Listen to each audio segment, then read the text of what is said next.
the talk of the town. He is the toast of the town. The toast. They're toasting him already. The burnt toast.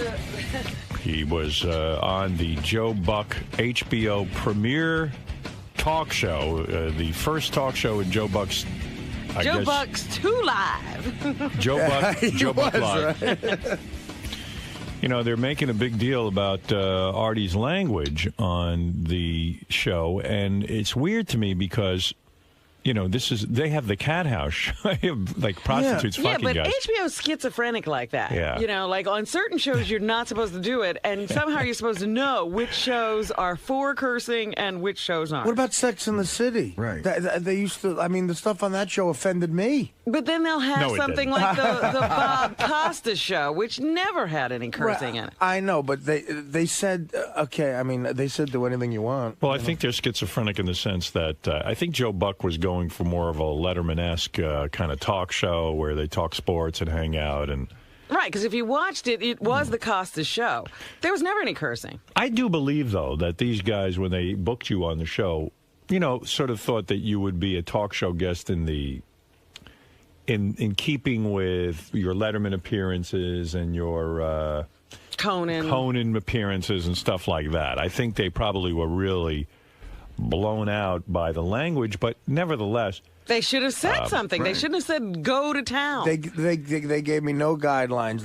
Listen, I mean, this is crazy. I did an interview with the New York Times yesterday. Like, I mean, about this? Yeah. Well, it's a big story in the sense that you went on. And HBO is now upset with you. Right. Oh, dear. And in fact, I was reading the paper today, they've blacklisted Artie from HBO Sports, which Wow.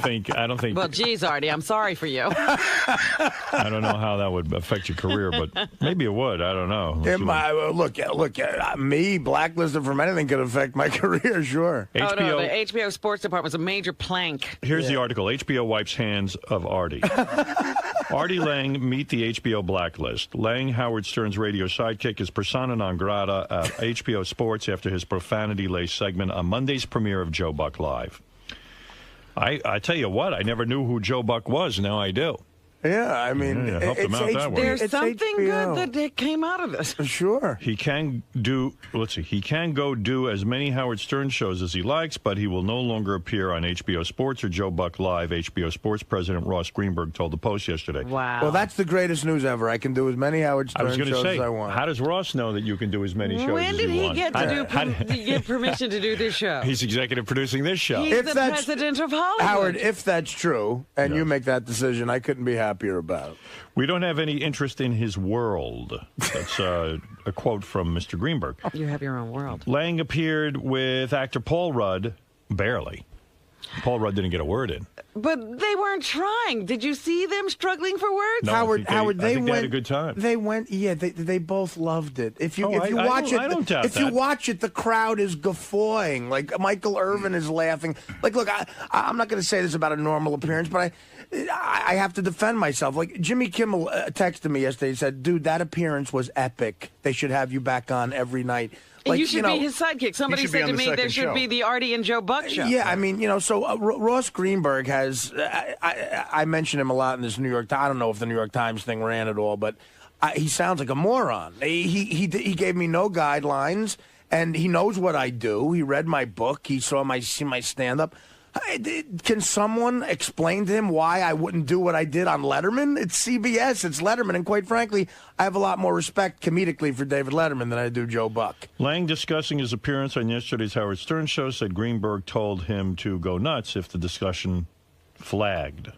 So go fuck yourself. I don't care how important you are in the business, Lange said to Greenberg. That's regrettable, Greenberg fired back. I said to him prior to the show that we need your energy if things get boring. He misconstrued that. I didn't mean that we needed this, which was a far cry from energetic. It was a mean-spirited, vitriolic diatribe with guttural language. Howard, take away the first thing I said, okay? Right. And which was just a crazy joke that is the first time the audience reacted to anything, okay? Right. And the kid Jason next to me started whooping it up afterwards. Whoa, and the place went nuts. Then after that, it really was just me and Joe ribbing each other. and I told a story about his father. And I mean, that was really, that's what I did. And everything killed. I mean, But look, I don't care if I'm ever on HBO ever again. Right. This is the show that sells tickets to there's guys who have HBO stand-up specials that open for me on the road. I mean, that's the truth, because I'm on the Stern Show. I mean, I don't care, Ross. I really just don't care. All right. Let's see. So Artie, who ever since he got off heroin is very energetic, appeared on a bunch of shows. He is Mr. Energy. No, Tim Sabian called me and asked me to call into Chris Russo. I wouldn't have done that. Well, you can do sports with Chris. Yeah, right. and I heard that, by the way. You heard it, Fred? Oh, yeah, I heard that, by the way. He's not your friend. Yeah, I know. I mean, Russo was, he was doing... I didn't think Russo was... I thought you might have overreacted to Russo, and I'll tell you why. I definitely think so, too. I haven't heard the whole thing. We'll play it now. He thought you weren't funny. So you say, well, some people think I'm funny, and some people don't. Okay, he had an issue with the language, too, and I just explained that I said, well, look, but Chris... you got so angry with Chris. It was like saying, who cares what Chris thinks, whether you're funny or not? Just be like, you know what? I thought I did well. That's the only person I am. Well, I was told that he was bashing me for a while. Well, that's what I was told. Tim said, you got to call in... Tim wanted you to react to what was being said. Well, Tim asked me to call in. And then Artie slammed this guy, Mike Francesco.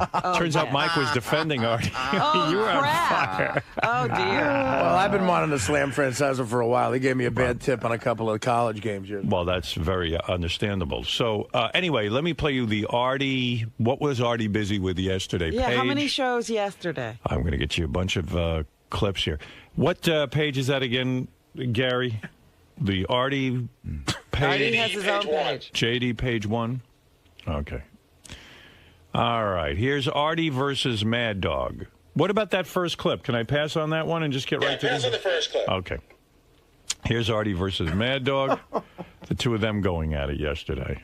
People guffawed laughing. They don't laugh. They laugh politely if they have to. People were barreled over laughing. Watch the fucking tape. Artie, I'm a big fan. You were not funny. I'm sorry. Yeah, I mean, I'm a big fan of yours, Artie. I watched. You were not funny. That was not a funny set. That was not a funny 8 minutes. I'll tell you what, Chris, I'm a big fan of yours about sports, but you don't know shit about being funny. When you're funny, it's funny when... Artie, I'm not trying to be funny. You tried to be funny, and you weren't funny. Exactly. I was trying to be funny, and I was funny. Howard Stern thought I was funny. We all know. I got texts from people I barely know. Jimmy Kimmel sent me a text saying that appearance was epic. It was the best thing I've ever seen. It was hilarious, and they're going to have you back. Every funny person I know thought I was funny. I don't give a fuck about anybody else. Chris, I love Billy Crystal, Artie, Billy Crystal didn't think you're funny, and Billy Crystal's better than Jimmy. And Billy Crystal is bigger. Billy Crystal is bigger than Jimmy Kimmel. And Billy Crystal did not think you were funny. Billy Crystal, let me tell you about Billy Crystal. Billy Crystal hates Howard because Howard busts his chops. Billy Crystal's funny, but he's an uptight prick. He's a politically correct, uptight bastard. He's an egomaniac. We've sent out Stunner and John to ask him questions. We play a tape. Oh, Howard's not funny either. I think Billy Crystal is unbelievably talented. Wait. Let me talk. I think Billy Crystal is unbelievably talented. His stand-up is unreal, but he's full of himself, and he's taking it too far. I'm a Yankee fan like him. Now he thinks he's Mr. Big Shot, Mr. Pretentious, Mr. I Meet the President. So I don't give a fuck what he thinks is funny. I give a fuck what my fans think are funny, and they thought it was funny, Chris. Artie. And I don't care if you think it's funny either, even though I'll listen to you talk about the Jet-Giant schedule and what the record's going to be, but don't tell me about being funny, and I won't tell you about... Well, no, but Artie, you need a guy. You tell me about sports. You're allowed. I mean, I don't say, well, I don't know. What does Artie know about sports? I don't say that. So why should you say that about me about why I can't judge a comedian? What, you're allowed to judge your sports and I can't judge a comedian? You're entitled to your opinion, but I don't respect your opinion about comedy. I tell you about sports, and a lot of times I'm wrong, and if you tell me I'm wrong, I'll believe it. Chris, I love you, man. You know I'm a huge fan of yours, but you're wrong about this. I was funny, and look at the audience. They guffaw. You can't judge. Michael, wait, Chris. Oh, hold on now. Let me get this straight. Artie, let me get this straight. I'm not allowed to judge your comedic value, but Michael Irvin can. Is that the way it's supposed to work? I can't judge it, but if Michael Irvin laughs, you must be funny. Michael Irvin doesn't know doesn't know anything. Chris, you could judge whatever you want. And Michael Irvin could judge whatever you want. I don't give a fuck about it either way. I'm just saying one's right and one. Well, hold on. You brought up Michael Irvin 4 times and he thought it was funny. Well, why should Michael Irvin be able to judge it? I can't. That doesn't work.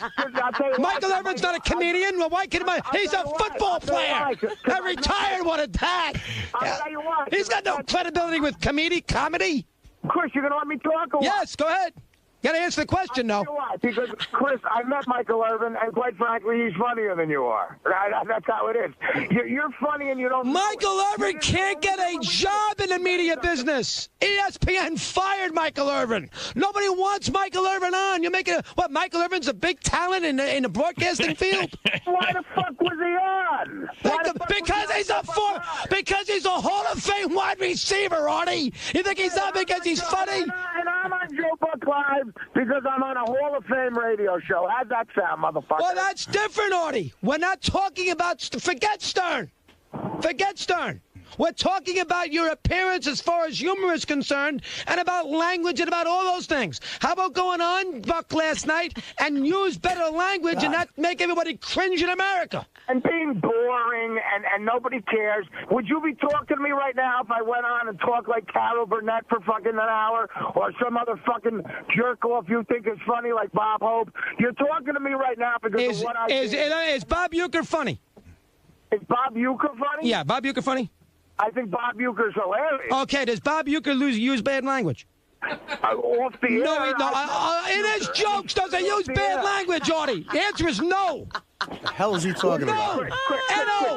Chris, you're caught up in the 1940s, brother. I'm a Richard Pryor fan. I'm a George Carlin fan. I love Sam Kinison. I love guys who were on the edge. You don't. It's a difference. Howard Stern. And don't bullshit me, man. I used to listen to you and the Mike and the Mad Dog, and you guys would always talk when you were kissing Imus's fucking old ass. You would go, oh, Howard works blue. I don't work blue. I grew up listening to Howard, man. I work blue. And Joe Buck knew that, and he got it, and the fans fucking loved it, and today people are talking about his show because of it. The one thing I don't understand, maybe you know this and clear it up, Artie.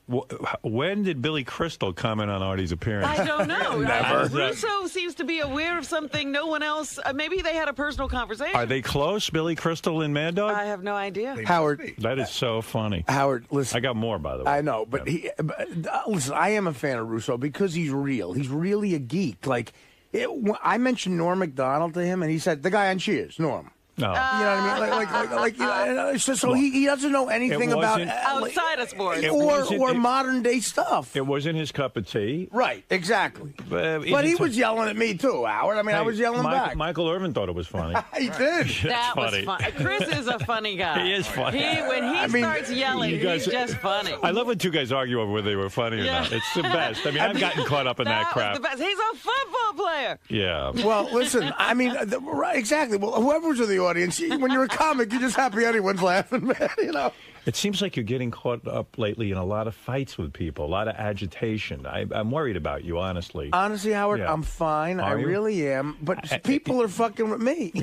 But I don't know. You think everyone's fucking with you. No, I'm fine, Howard. You are? And I'm in therapy, and it's starting to work. It's working? Did you talk to your therapist about this? I have a shrink session today. And, good. Oh, good. How long? I love the guy. He's finally back from his honeymoon. How many hours is the session today? It's going to be about an hour and a half because I have a book signing tonight, so I have to calm down. Right. But I have so much anger in me. I do. I have anger in me, really do. and I'm working on it. Okay. What is it, Fred? I have a couple of thoughts. Book a triple session, number one. You got it, Fred. And number two, I heard that exchange yesterday, and in my opinion, Russo has no credibility whatsoever to judge who's funny and who is not. No, you're missing the point. But it's his opinion on He's commenting on what he thought was funny. But the difference in the argument, too, is he's commenting directly on what Artie does for a living as opposed to what's funny, and Artie's not commenting on what he does. What if Artie would have come out? He does. Artie says I don't say he does a bad Artie job. says he's a fan. I don't say he does, but what if he called in and says, I don't think you're doing a particularly He says good show he likes today. Artie. He's a fan, but he didn't think this performance was his best. I think that's a nice little cop-out when people want to say something shitty about you.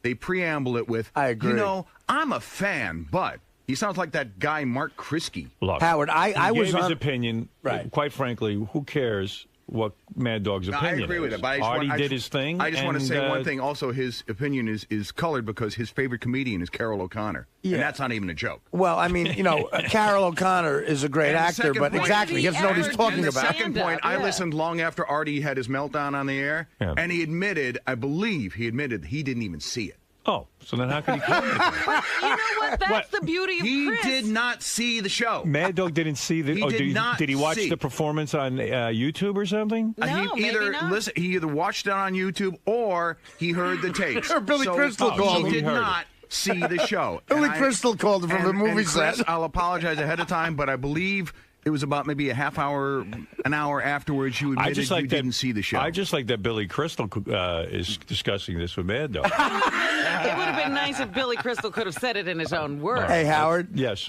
First of all, before a Springsteen concert, I went on Mad Dog's show a couple weeks ago. Right. And what I did on the Joe Buck show compared to what I did on Chris Russo's show looked like Romper Room. I mean, and he hugged me afterwards and said, that was great. I loved it. I mean, this is satellite radio. I am a dirty comedian. I admit that. I'm not as smart as Jerry Seinfeld, I guess. I'm not as smart as... But when you go on, let's say, Letterman or Conan, you do not work dirty. You're able to do both. I can do both, That's yeah. right. But on HBO, I figured, what the hell? Let it loose, man. Right. Why not? All right, here's Artie versus Mad Dog round 2. Oh, boy. Artie, can we calm down with the language on that kind of show? Can we do that? All right, listen, it's HBO, Chris. I will never listen to you with comedy advice, okay, buddy? You pick up my DVD, I curse like crazy. It's rated NC-17. But I know when I buy your video. Artie, I know when I buy.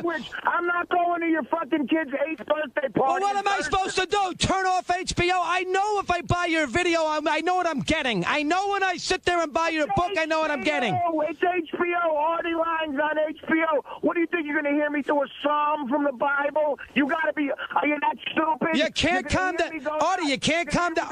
Artie, you can't calm down a little bit? You can't calm down a little bit right now either? I'm fine. You can't calm down a little bit, Artie? You're not fine. You're not fine. You know what, Chris? No, I like to go over the line. I like to shock. I like to be funny. I like creating uncomfortable shit, and I love conversations like this. This sells books, man. I'm a businessman, too. My book went through the... I'm #1 on the Google Trends today. I don't give a shit about shit that much, except I want to be funny in my own way. I'm not censoring myself for anybody. This is like Lenny Bruce shit, man. Lenny Bruce got arrested, so I'm allowed to curse on HBO, and I'm going to fucking honor that. Howard Stern went through hell to be able to get me to... Howard Stern got FCC fines. Howard Stern's the reason you're allowed to talk like this on the radio right now, and I'm going to honor that. I'm not using bad language, Artie. Artie, listen, I love Howard. I don't use bad language during a talk show. You love Howard. There was different shit going on a few years ago with you and your fat fucking... Oh, we got to leave Mike alone, Artie. Please, that's not fair. Don't get on Mike. It's not his fault. Mike's fat ass is giving me shit. I saw Mike once at a Knick game. I couldn't believe they didn't sell him 3 seats. His ass was so fucking... Oh, Artie, come on. Don't pick on Mike. What did Mike do? Mike didn't do anything to you. I'm not picking on Mike, but he's picking on me, so I'm hitting... Well, when is he picking on Artie? Chris, let me tell you something. I'm from the street. You hit me, I'm hitting you back. When did Mike pick... In 20 years that I was with Mike, he never mentioned you once. When did Mike pick on you? I got a bunch of phone calls saying Francesca's stressing you, so guess what? Did you... Artie, did you hear it yourself, or are you going by what your friend told you? Oh, right. I'm sure my friend would call me up. Well, I mean, people like to cause... Artie, people like to cause dissension. Yes, friends will call up. Yes, friends will say... People say things to get a reaction. That's what people do. Chris, don't teach me about radio. I know people make shit up, but there's no way. I guarantee you Francesca gave me shit, just like you're giving me shit. Not in 20... Artie. I don't give a fuck about Francesca. I I give a fuck about you, so I'm calling in. That's it. I mean, I don't have proof, but you know what? Whether I have proof or not, Francesca... Listen, here's what I'd say. Listen, one thing. Whether I have proof or not, Francesca still has a big fat ass. No, I mean, listen, a little heavy. I'll buy that, but I mean, 19 years, and I worked with Mike for 19 years. He never said a word about. He never. I know. That's not what I'm talking about. For the last 8 months, if he said something, I don't know that. He didn't say a word about me because I'm not famous enough. But today I made news in his fucking world, so he said something. So I'm. Oh, I said something. So now you didn't tell me that. You said something today. He said something. Yeah, I just tried to, but you keep screaming like a crazy person. Like Bruce just started playing Prove It All night. I mean, shut the fuck up and listen.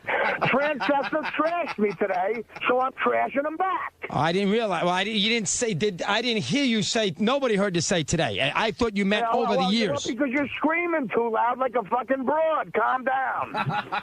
So then Artie was done and then called Bad Dog back to apologize to Francesca. First of all, I don't know what happened because 40 people told me Francesca trashed me, and then a caller called up and said that he didn't. So no, I don't know what happened exactly. So here's Artie apologizing. Calling back with an apology. By the way, Howard, Yeah. that was the most ridiculous conversation I've ever heard in my life. Crazy. It was Artie, nuts. go ahead. Chris, I'm sorry. Listen, the guy who just called up and said Francesca actually thought I made the show good. Now I feel bad because I made the mistake of listening to a friend. I apologize to Francesca. I don't know the guy, but I'll tell you what, he's right. It was a bore fest. It was a snooze fest. And maybe I thought I had to hit a home run instead of a double to right. So maybe I turned it up a notch. And again, this is where people are wrong. I didn't call Buck a cocksucker. That's not what I did. I would never do that. I made a joke about a website. I would never call him a cocksucker, all right? It's a difference of opinion. I'm sorry to Francesca, but Francesca's right, Chris. It was a bore fest until I started talking. And I'll tell you what, I don't think I'm Richard Pryor. I know I'm not that good, but I do what I do, and I'm trying to make a living. I went on there, and I did it. And a lot of people who I respect, including Howard and Howard's honest, man. If Howard thought I sucked, he would say I sucked. Howard didn't even see it, right? Howard saw it and listened to it, of course. He saw it live, or did he see it after the show was on? No, he saw it afterwards. But he watched it. He watched the whole thing. And look at it. Chris, look at it. Buck is laughing when I'm doing his father. They cut to the audience. They're not laughing in a fake way. Michael Irvin's now. Both of the kids next to me are laughing, Chris. I know you don't like it, but look, we have a difference in opinion. I apologize to Mike. I did what I had to do. I'm trying to make a living here, brother. I'm trying to avoid becoming a longshoreman again. And I tell you what, I'll keep doing it if it sells books, but not just because of that, because it's true to whatever. You want to call me an artist? I don't think I am, but I'm true to this the way Richard Pryor was true to his honest comedy. I will always do this, and I'll always listen to you, Russo. I won't bother you again. I love you. I'm going to keep listening. Thanks for taking my call. Artie feels bad now.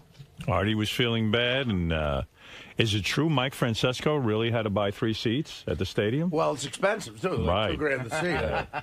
Well, there you go. I mean, you must be a little bit worn out, huh? I am, Howard. You're yelling and screaming and carrying on. I feel a fraction of what it must be like to be you when you get a lightning rod of stuff. Like Well, it's like, I mean, but the New York Times called me. I mean, there's a war on. You're like Crazy Alice. You're yelling and screaming on all these radio shows. Well, I mean, again, I would never. Has he become Crazy Artie? Crazy Artie. Shut the fuck up, Crazy Artie, motherfucker. Fuck you, motherfucker. Chris Russo, fucking cocksucker. You ain't no Italian. You ain't no Italian. Fuck you, Fred. You suck dick, don't you? You suck dick, don't you? I leave a death cocksucker. Listen, Howard, I wouldn't have This is called. what, I wouldn't have called if Tim asked me to call. What I thought was really wild was that HBO now, on their website, bleeped the entire thing. Like They have bleeps in it? They're uptight about the language that was used. I guess their sports area is where they don't curse. I guess. I don't know. Well, I think they want to be, they're a little schizophrenic, as you said. They want to be a bunch of different things, HBO Sports and HBO Regular, and, they're the dirty channel. Here's the crazy thing, Howard, and I've said this before on the air. I am such a fan of HBO Sports. Their documentaries, Thrill in Manila, like they are. Liv Schreiber does all of the narration. They did a thing about the Oakland A's and the Raiders in the '70s. It's one of my favorite things ever. I own it. I love HBO Sports. I love Bob Costas. They don't love you. But they don't love me. So there's a lot of people I love who don't love me, by the way. Right. But anyway, let me just say, and I told this to the New York Times last night. Here's exactly what Ross Greenberg said to me, okay? And I'll tell you what Joe Buck said to me, too. And there's witnesses to this. He said it in front of a few people. And he's not going to like this, and I don't agree with this, but this is what he said. He said, look, Art, with a big smile on his face. Ross Greenberg. Okay. With a big smile on his face, he comes up to me and he goes, listen, man, if these two guys get boring, you go in there and put in some energy, and you're the cleanup guy, Right. And he said, if these two guys get boring, Right. And Paul Rudd, who is a talented guy, and Greenberg claims that what he meant by I didn't say go nuts. Right. I said go nuts. That was right. He didn't say go nuts. He said give if it these some two guys energy. give him some energy. Now Joe Buck in the green room in front of a bunch of people said to me, "Listen, give it to me, man. Let me have it." Oh yeah. Yeah, he said, "Let me have it, man. That's what this is Like about." roast him, kind of. Yeah, well, no, he just said, "Let me have it." I don't know what I mean. And so, if you say that to me on HBO, what does he think's going to happen? I don't know. I guess you're right. The first thing was a little strong, but then I I told a touching story about how much I loved his All father. right. Well, listen, you. Everybody forgot that, Artie. I know. That's right, Art. I was reading a guy named Tommy Craig's column in I think this is from Miami, but I don't know. I don't know where he writes a column, and he said that he thought that Joe Buck's phony outrage over Joe Buck's show is ridiculous, that having Artie on He invited Artie. He invited Artie. Artie was wild, and that's what they could have expected. And Joe Buck now distancing himself from his own show is sort of a wild thing in itself, that this is your show, and you kind of wanted this, and now you're conveniently saying you didn't want it. HBO took Artie's appearance off of YouTube, and they had it removed. YouTube? Yeah, off of YouTube because they had it removed. I didn't hear the rest of these, though. There's a couple other shows, I guess, that commented on Artie. This is the Dan Patrick radio show from here at Sirius, I guess. Well, I guess that, Gary's happy because they stopped talking about the pitch. Yeah. Well, at least I did something manly. No, I was offensive. Before we dive into Brett Favre's appearance last night on the Joe Buck show, the Joe Buck / Artie Lange show on HBO. It's a good show, the Favre, and then the nice piece on David Wright, and then that great segment with Paul Rudd, who's hysterical, and Artie Lange, and some guy. Paul Rudd wasn't hysterical. Well, he only had 2 words. Paul Rudd was there? Yeah, I think he said, "Hi, Joe," and that was it. There was a hijacking last night. Yes, it was. Brutal. Yes, it was. Brutal but transfixing TV. I was not turning the channel. There's no doubt about that, but I've never felt more uncomfortable or sorry for a host in my entire life. Oh. But what do you expect with Artie Lange? This is a comedian with Howard Stern, and Artie's off heroin, and if you listen to the show, Artie never shuts up anymore. He's got 1,000 things to say, and I think he probably got on and said, "Hey, you know what? This is kind of boring here. Let me liven this up." Exactly. He pulled a Howard, like when Howard did that to Arsenio Hall, and he's done it to other places, but they went to him, and the first thing he said to Joe Buck, I can't even come close to repeating on the air, but poor Joe looked like, I don't even know how to explain it. I mean, he was shell-shocked. Yeah, I think that and probably had his family there. That's a big thing. It's his first show. It's HBO. He wants to get into the entertainment field. Sorry. And I can host one of these shows. And Some producer in the back room in the early planning was like, you know what? Why don't we go a little crazy? Let's get a guy a little risque. How about Artie Lange? That Artie Lange, I hear all the kids like him. Yeah, it'll be great. he's edgy. Yeah, that'll be good. But I think what he made the mistake of maybe waking Artie up a little bit. And he started to give him a little bit of grief. As a host, you got to be careful if you're going to pick your battles with a comedian, a stand-up comedian who's just going to fire back. I mean, Artie's used to doing this every single day of his life.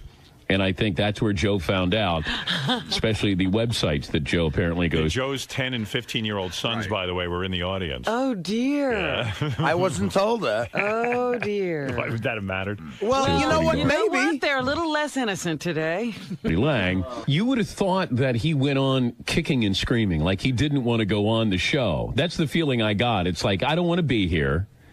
and I'm just going to start taking shots. I'm bored. I'm going to start taking shots. And the funniest part was he just says some really off-color stuff for about 2 minutes, and he goes, but, you know, Joe, I love your father. He's a great broadcaster, one of the best, old-school guy, didn't take any BS, and starts complimenting his father, but still throwing in swear words as he's complimenting him. I thought it was Joey Buttafuoco when I first tuned in. I did. I saw Artie. I went, is that, it's Artie. I thought it was Joey Buttafuoco there. Hey, Marie, you're on the air in El Paso. Hi, Howard. Hi. I love you. Love you. I just wanted to say, Artie, you know, because I was a big Jackie fan, and so Artie's kind of humor, it's always been something that I don't really get or I don't really understand, but it's always kind of been like he's not really himself, and I think it was the drugs. And I've been in rehab. I've just been out of rehab for like a month. And I know exactly what he's going through because, like, I'm now myself, you know, like being a bitch and, like, shouting at people. And you know what I mean? You're being yourself, Artie. And that's what I really, really appreciate about your humor now, is that you're being honest.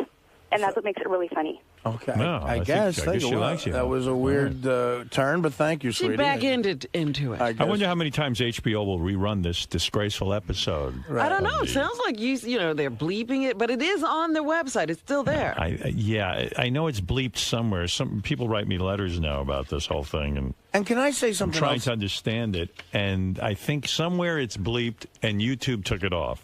That's what I know. I don't know why YouTube would take it off, but, you know. They don't take anything off. HBO had it removed from YouTube somehow. They don't want people seeing the unbleeped version? Yeah. One other thing about my intent, I was excited to be invited to that. That's a big deal for me. And a live HBO. It is for an HBO. I mean, I got a book out. It's an HBO show. Brett Favre and Michael Irvin are Hall of Fame guys. Favre will be. And, you know, I didn't go there to do anything but try to make the show good and be funny. Joe Buck was very nice to me. He's a big fan of this show, and I didn't go on and try to hijack anything. What was it like after you, like when you were leaving? Did he shake your hand? He shook my hand and said, "Great job, man. That was great." And you weren't ushered out by cops or anything like that. I mean, look, every one of the crew guys hugged me and said that was the greatest thing ever. I mean, Joe Buck himself, what did Greenberg do? I didn't see Greenberg on the way out. I mean, I had to get up in the morning, so I left. Right. I mean, I didn't know I had to stay an extra half hour for the internet thing. I mean, I had to get up in the morning, but I stayed. And again, I would never say this except to defend myself, but if you got Paul Rudd and Jason on the phone, the two guys... They thought it was funny. Who were with me. Yes. Paul looked at me and said, "Do you realize how amazing what you just did was?" Well, maybe we'll try to get this out going. We'll try to call Paul Rudd. I believe Artie. I don't think I need to call Paul Rudd. You don't? I believe I him. would like to hear everybody's take on this. You need to hear it all. Marianne, why don't we have everyone in the world call it? Marianne from Brooklyn, you're on the air. Artie, don't you have anything better to do than call a lame radio show?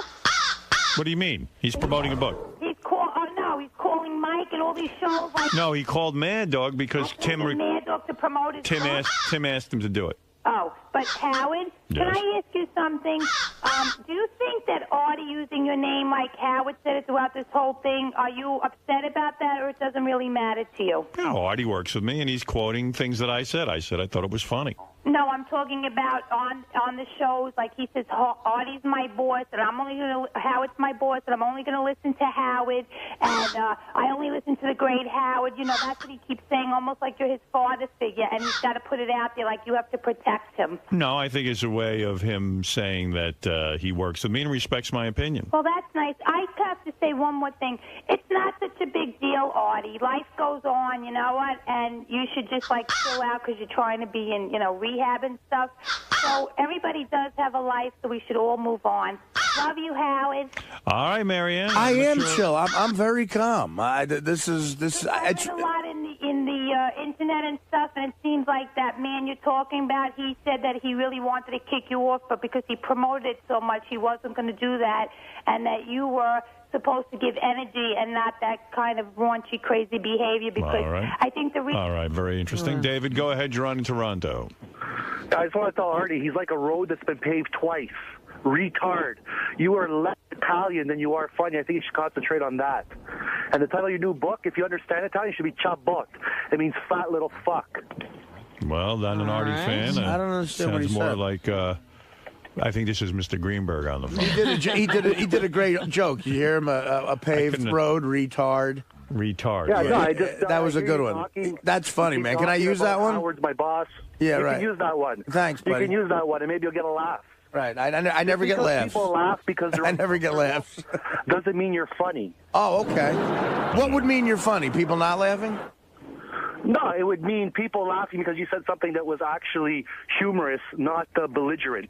Oh, people okay. laugh out of. Yeah, that's a lot of your detractors are saying you've become very angry and belligerent. Oh, okay. That you used to be sweet Artie, and now you're vicious Artie. Okay, well, I thought that the Joe Buck thing was entertaining. Now, I don't know. I don't even believe everyone's carrying on like this. I can't believe it was either. Very controversial. We had no idea that they would be debating this all over everybody's ear. Listen, if I was on there with Barack Obama, I would not have said what I said. Okay? You said it was a setting where you felt comfortable enough to do your thing. Exactly. All right. I'm sorry, guys. Now, were you excited by all this, or were you upset by it? What happened yesterday in your life? Were you turned on by all of the attention, or were you turned off to this? I have to admit, Howard, I was turned on by it. You liked it. You liked all the attention. It's exciting. I mean, did Team Lange come together and say this was a good thing? I haven't met Team Lange. Did you discuss this with your agent? Did you discuss it? They all think it's great. They like that's it. what I was talking about. Because That's Team Lange. because the book apparently doing well. Went through the roof. So that's what you want. Yeah. The so book, you got what you needed. Well, I mean, it's publicity, right? And so you weren't having any sort of second thoughts about it, doubts? No. You feel good about your appearance there, and Howard, listen. All I can go by is I've done a lot of talk shows, okay, Right. and I've done 1,000 of these shows and whatever, and I've done a lot of things in front of an audience. I thought it was great. Right. So that's all you have to worry about. And I've been on yourself? and I've been on before, and I've thought I've been bad too. Why defend yourself? That's what you've got to do in therapy. You got to say, listen, I thought it was great. That's what I did. I stand by it. Well, that's it. People are. Don't get affected by everyone's opinion. I'm not affected by it. Good. Really, I'm sort of just sitting here and people are coming to me. People called me. Tim called me and asked me to call Russo. I look, and everyone gets into this business because you want attention, and of course I was turned on by it. I was glad to hear you say you were a narcissist. I think your numbers would be higher this week than mine. I'm a narcissist. Absolutely. He might be higher than you. Yeah, you might be a little above a 34. Right. Robin, look, anyone who gets into comedy, think about what a comedian says to the rest of the world.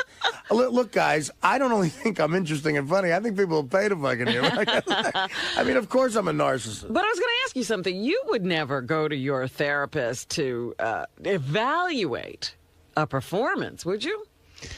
No, I wouldn't. But I might go to my therapist to understand why I'd care so much. Right. I see. Okay. Right. In other words, when I go into therapy, I have had issues where I care what everyone thinks. Mm-hmm. And we get into that. Why care about... that's a different issue. I thought you were saying maybe you should talk to your therapist about, whether this was funny or not. And that's not what you're going to do. No, I think Artie needs to deal in therapy with a lot of issues. This isn't one of them. Right. What would he be talking about in relation to this, though? His anger, he is lashing out at anyone who criticizes him, which is understandable. Mm-hmm. But the anger is so off the wall. Crazy. Well, you know what? It's crazy that it's making his life like a little bit unlivable. And I would guess, if I may play shrink here, that all of this excitement, all of this fighting with everyone, all of this turmoil is keeping Artie from really getting to the things that bother him. Absolutely. Yeah. Well, He's keeping himself busy. You're 100% correct. Right. Something about that, though. I remember going through an anger phase. Yes, I remember that in phase. the few months that I did therapy. Yeah.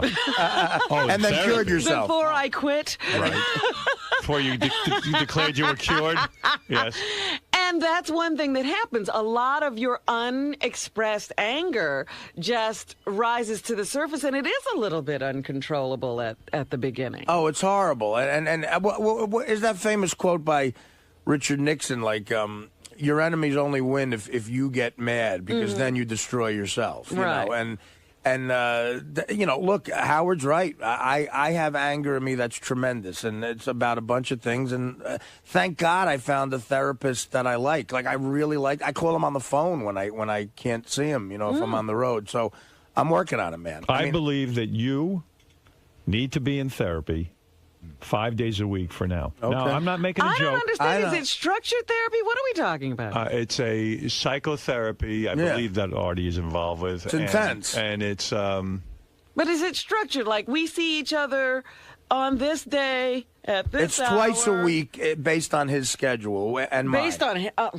Based on, you don't have a set appointment? In the beginning of the week, he'll say, I have this day and this day, and I'll say, okay, let's do it that way. What about locking into 3 or 4 times a week at a set time? I'll bring that up to him today. Yeah. Okay. That would be the move because I think you could, get through this a lot easier, maybe dispel a lot of that anger I think he's in therapy. I think I'll get through a lot of money, too. Well, that, too. We can run through that. You're right. No, listen, getting better does cost money. If I could tell investment in you, if I could tell you what I spent on heroin, it pales in comparison. Way less. What'd you spend a week on heroin? Would you say? I mean, there's no exact number, I'm sure. A week? When you really were at your worst. At my worst? Yeah. Well, I read once that that Yoko Ono and John Lennon in the 70s were spending $5,000 a week on heroin. In the 70s. That was the 70s. Yeah, and I think, but you see, here's the thing. I was having it delivered because I was afraid to be seen going. So there's a surcharge? Well, absolutely. It's like McDonald's. If they could deliver it to your house, they have to charge you something. And these these were guys that I would overpay because I was afraid. I don't want them mad at all. You know. And I'll give you the most I ever spent in 1 week. Go ahead. Probably. You know what? I don't want to say it. I don't want to say it. Not because there's a bunch of issues here. Oh. By the way, I mean, how often do you have to have it delivered? About twice a day. No, Is that true? No. A couple times a week. Right. Yeah. How long does the delivery person hang out? Do they just deliver and then leave? Like you don't have to hang with them. Hang out with them? Sometimes it gets uncomfortable. Yeah. Sometimes they use bad language. Sometimes Ross Greenberg will say, look, you're Artie's heroin dealer. If it gets boring, try to mix it up a little bit. And they completely misread him. Does the delivery person ever, once in a while, hand you the bag and then, pull it away real quick and, just fuck with you? No, they don't want to. They want the money, so, They don't want to tease you with it? That doesn't happen. You're not in any mood to pull back the money, are you? No, I'm not. So when somebody, maybe let's put it this way, see if you can answer this. When somebody's habit is bad, what generally would they spend a week? Well, here's the thing. I mean, 5,000 sounds incredible. I never shot it. Right. I believe John and Yoko were shooting it. You go through it way quicker. Right. So, I would say even adjusting $5,000 a week now would be a shitload of money to pay for heroin because heroin's cheap. Could you have spent $7,500 a week? No. No, not that much. He's saying he didn't go that way. He didn't go that way. It's cheaper. Well, it's like I never smoked cocaine either. Right. For some reason, I had these levels, and I was at parties where... There was times you were afraid to go that Yeah, because I would have lived in that bottle, Right. And I was at parties where I was handed a pipe, Right. I just said no to that somehow because I thought that was another level. And if you smoke coke... God, the money just goes because then you just get rid of it so quick. Do you think you're insane? On some level, sure. You do. No, I mean, qualified. Are you insane? Do you think you're insane? No, I don't think I'm insane. In other words, do you think you have a death wish? Oh. Which would be insanity. I think. Yes, I know that. Right. I think at one time I might have, but not anymore. All right, good. All right, well, that's good to hear. Well, listen, Howard, I tried to commit suicide. Right. So, are you insane? No, I think I was at one point, but I'm not. Now you're listen, I'm not trying to be wah here, but the pain that I went through, the darkness of seeing my father the way he was, was so traumatizing to me. And my father asked me to kill him once a week. Right. And he was my best friend, and we did everything together. And when we played catch, my hand would hurt from how hard he threw the ball. And the last 4 years of his life, I had to wipe his nose. Let me ask you something, and you know, it just it really was something I couldn't get out of my head, and I never went to therapy for it, and my mother always looked tired. You know, she would set her while But working. Let me answer your question. Okay, go ahead. I mean, I'm just trying to answer Your father. No, I hear you. Your father exhibited a lot of bad behavior. Yes. You described a story that I thought was almost too outrageous to believe that he would, install, phony cable. But never did drugs or Right. drank or anything, Right. which is weird. And he never gambled. Do you It think was weird. Do you think a lot of your outrageous behavior is an attempt to be like your dad? Absolutely. It is. 1,000. Because you admire him so much that all of his negative behaviors you think are good. You could not be more correct. My father would tell me stories about how he used to fool around in school and get in trouble. And that absolutely made me want to do that. So you Well, think? wait a minute. So We you were think that on- being a real man is behaving outrageously or Probably. badly? Well, no, not bad. But you see, because in a lot of ways, I'm a good man, Howard. No, I'm not accusing you of being a bad man. You're a good-hearted guy. Yeah, but do you think outrageous and bad behavior Is manly? is manly? Sure, in a way there is, but I'm older now. I used to think that. I realize now, of course. I mean, listen, the stuff I do on an HBO No, I'm not show. talking about, forget HBO. Right? Okay. I'm not talking about HBO. I'm talking about You're talking about his life, Talking yeah. about your life. I'm talking about doing outrageous things. Some stuff that you don't even talk about here. I think I'm mature enough now to realize that that's wrong. But for a long time, I thought that was what a man was. Absolutely. Let me ask you something, though, because we were on the conversation about insanity. Right. And insanity is not regulatable. That's right. Okay? You can't control. That's what insanity is. That's why I asked the question, because insanity means you're insane. It means, in other words, It means you there's don't have a choice. The only way that you can recover from it, if you want to call it a recovery, is to be medicated. Right. You have to be controlled outside of yourself. Absolutely. So You can't say, today I'm not insane. right. So You are if you're insane, that's it. there's no cure. I was insane yesterday. No, there isn't. That temporary insanity defense. What do you think of that? That's why I asked you if you think you're insane, because Well, do you think I'm insane? I'm not sure. I'm thinking that something's going on where my recommendation, and I don't say this lightly, the reason I said you should be in therapy 4 or 5 days a week is to find out what's really going on with you. That Right. You should know what's going on with you.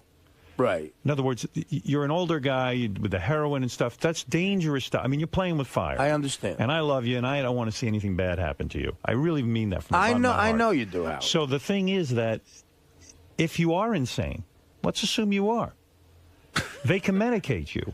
Right. And if they medicate you, you'll have a good life. There are many people I know in my personal life who are, mentally ill. And people go shocked when you hear, mental illness. Oh, blah, blah, blah. Yeah, let me hit fuzzy I don't hills. want anything bad to happen to you. So if you are mentally ill, they should medicate you. If you're not, then you got to get to the bottom of this anger. But let me ask you something. Go ahead. Let me ask you something. Right. Because you tried Okay. to commit suicide, and that scares me. But I tried to commit suicide because I had just done coke for 3 days and I ran out of it. And so you might not be insane. I don't think I am. But taking coke for 3 days is insane. I know. But so everyone who does coke for 3 days, there's a lot of people who do that. I mean, and they're But not all part insane. of I don't that- think I'm insane. I don't think I'm insane. Artie, sometimes the drug taking is an attempt at self-medicating because of course it of is. insanity. That's what I'm saying. Well, all right. That could be behind the drug use, But too. and that's It could be. I'm completely not a doctor. understandable. Yeah, I don't know. I understand that. Right. But I'm not on any medication right now. Right. And for a couple of weeks on the show, I really was out of my mind, ruining interviews and shit. Right. And do you feel I've made an adjustment there? No. No? No. You've made some adjustment, but not Well, really. some adjustment. Not really. No. I don't think so. But some adjustment. Some. Right. Right. So I think you're having a hard time controlling yourself. I'm going towards the. Yeah. I think you're doing better. I just think that what Well, I'm worried about. that's on my own. So, and I'm going to keep and listen. I will keep trying to do that. There's something going on though that concerns me. That in doing your own rehab, I think you're going through a tremendous difficulty right now. You came off heroin, which Right. I applaud you, and I think is unbelievable. I mean, an amazing feat, because anyone who understands addiction That ain't easy. Oh, no. This is the hardest thing you're going through. It's not just the drug. And I don't think you even know inside of you how, forget the physical addiction, the psychological addiction. That emptiness now, that void that isn't filled, has to be filled some other way. Well, it's the Charlie Parker quote. They can get it out of your blood, but they can't get it out of your brain. Right. When you're an addictive person. Whatever you were taking it for, you're now subject to having to control or You're face. feeling things. Thoughts are creeping in that the heroin would dampen. In a way, you were medicating whatever it is that's bugging you, whether it is insanity, whether it's just the death of your father, whether it's the combination of everything that goes on in the pressures of your life. Whatever's going on now, you're starting to feel. Right. And I think... That's a hell of a thing to have to go through on your own. I know I have trouble negotiating my feelings. That's why I'm there 3 days a week. I can't imagine what it's like for you coming off heroin. That's why I'm saying... Well, I am going. I'm going, and it's 2 days a week now, but I'll tell the guy I want more. I believe you, Howard.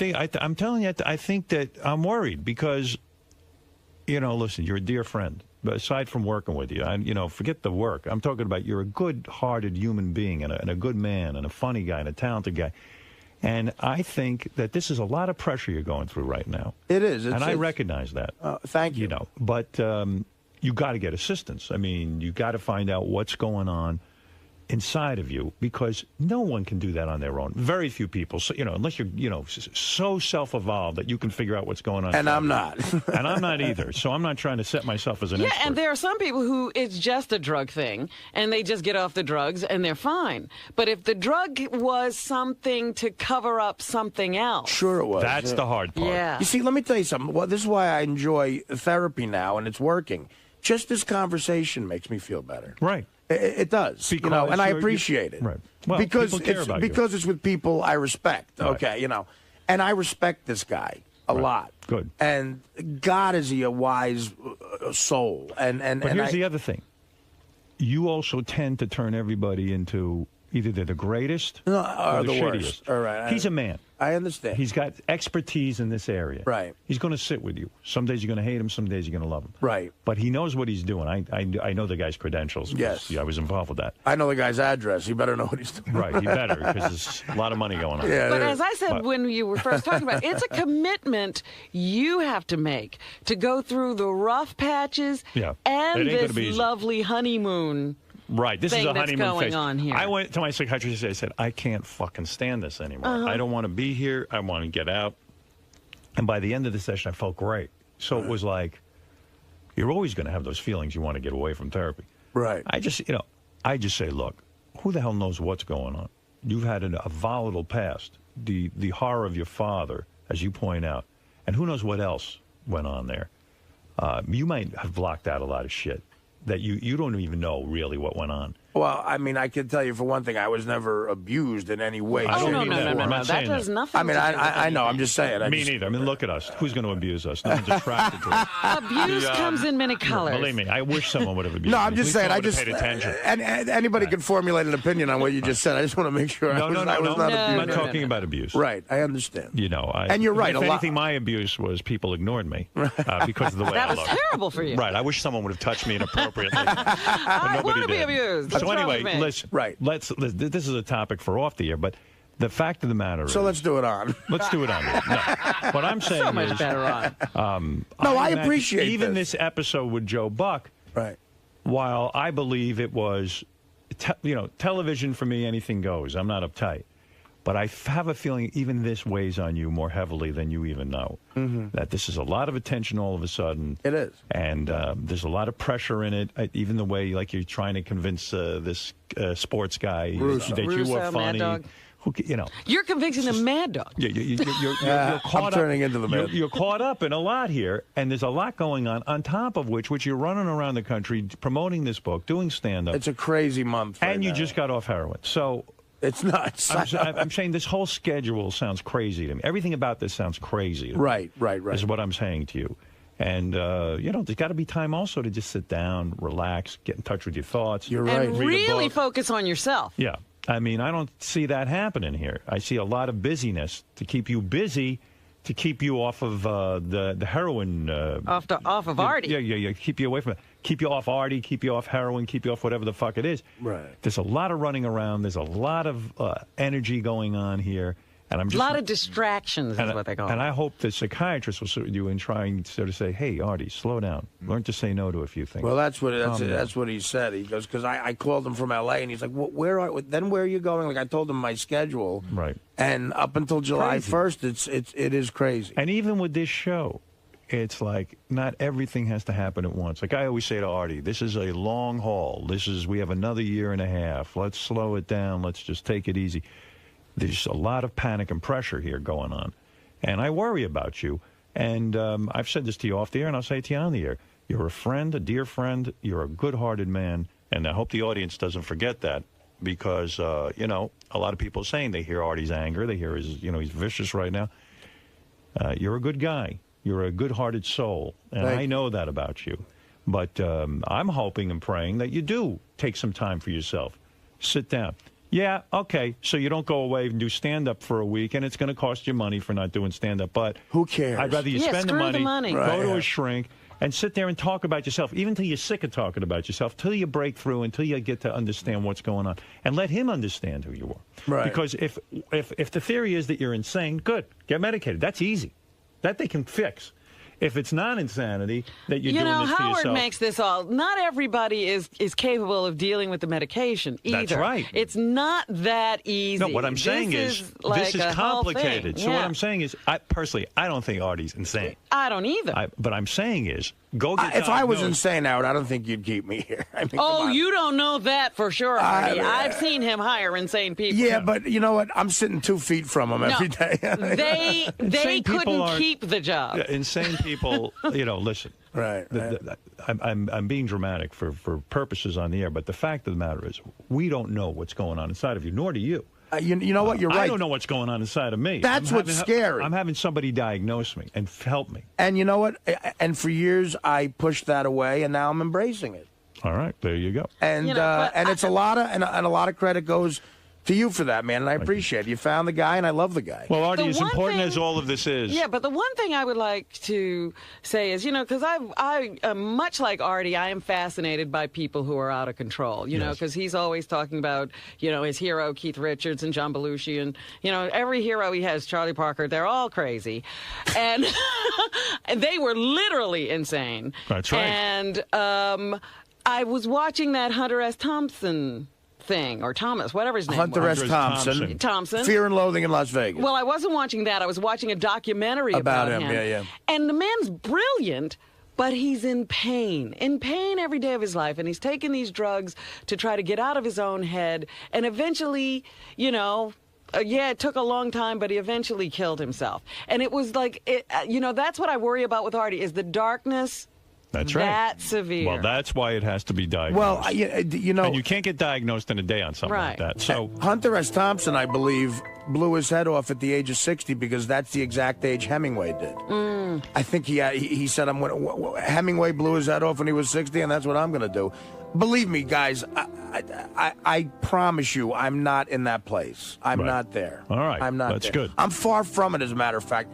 I might be annoying, but I'm happy. By the way, as important as all of this is, there's something more important to discuss. Everybody is here for the Bang My Dad update. By the way, I saw these people. This was so funny. I saw them on the street yesterday as I'm driving.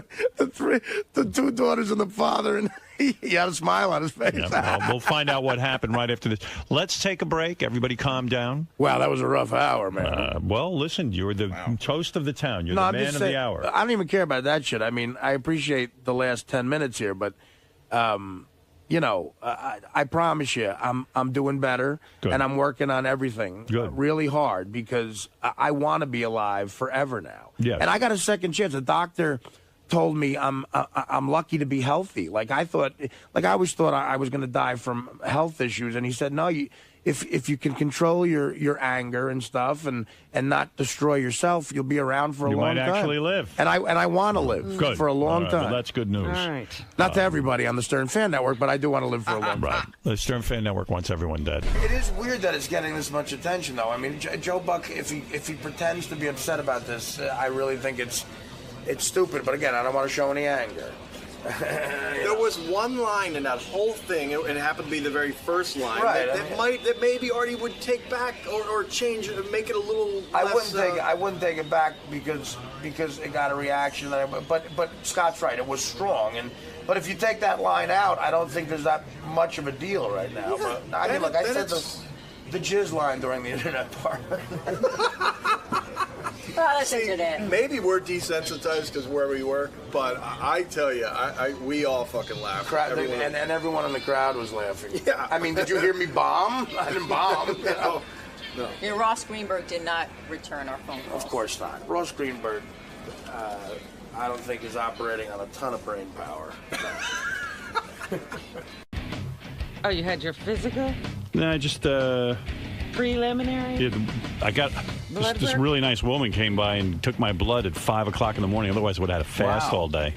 That's nice. Oh, yeah. my That is goodness. great. She came before you came to work? Yeah, no, she came to work here. Oh, my goodness. I gave her like a hug. I was like so grateful because otherwise you got to fast all day. And Yeah, I've done that before. Fasted during the show because I was Yeah. going to get blood work afterwards. no, this is the woman. I could turn you on to her. She comes over with a little kit, does the whole thing. What's that noise? That's my printer. I hate your printer. This is a The printer's professional- 1966. Rob, close to the printers. This is a professional broadcast operation. You know how many times I've had to cancel doctor's appointments because I blew a fast? I believe that. I don't think it's That's possible to fast. highly plausible. Oh, yeah, like 4 times. I had to call the guy, listen, I fucked up. I had a slice. You know, I'm really healthy, and I'm also like paranoid, and I go, wow, what if the woman hates me and she gives me a dirty needle and she kills me? And, No. I mean, I have all these weird thoughts of You know people what? doing That horrible is things the to me. last thought I'd have. Oh, my Because God. they open everything in front of you. Right. It's all sterilized. I was trying to watch, and I didn't see. You know, I am so filled with ugly thoughts. I can't even tell you I don't know what happened to me psychologically, and I've been spending the last 9 years trying to figure it out. But my immediate reaction is someone's going to come in and give me a dirty needle and give me HIV and kill me. And it's like, and then I have to sit and go, well, why would they want to do that? What did I do?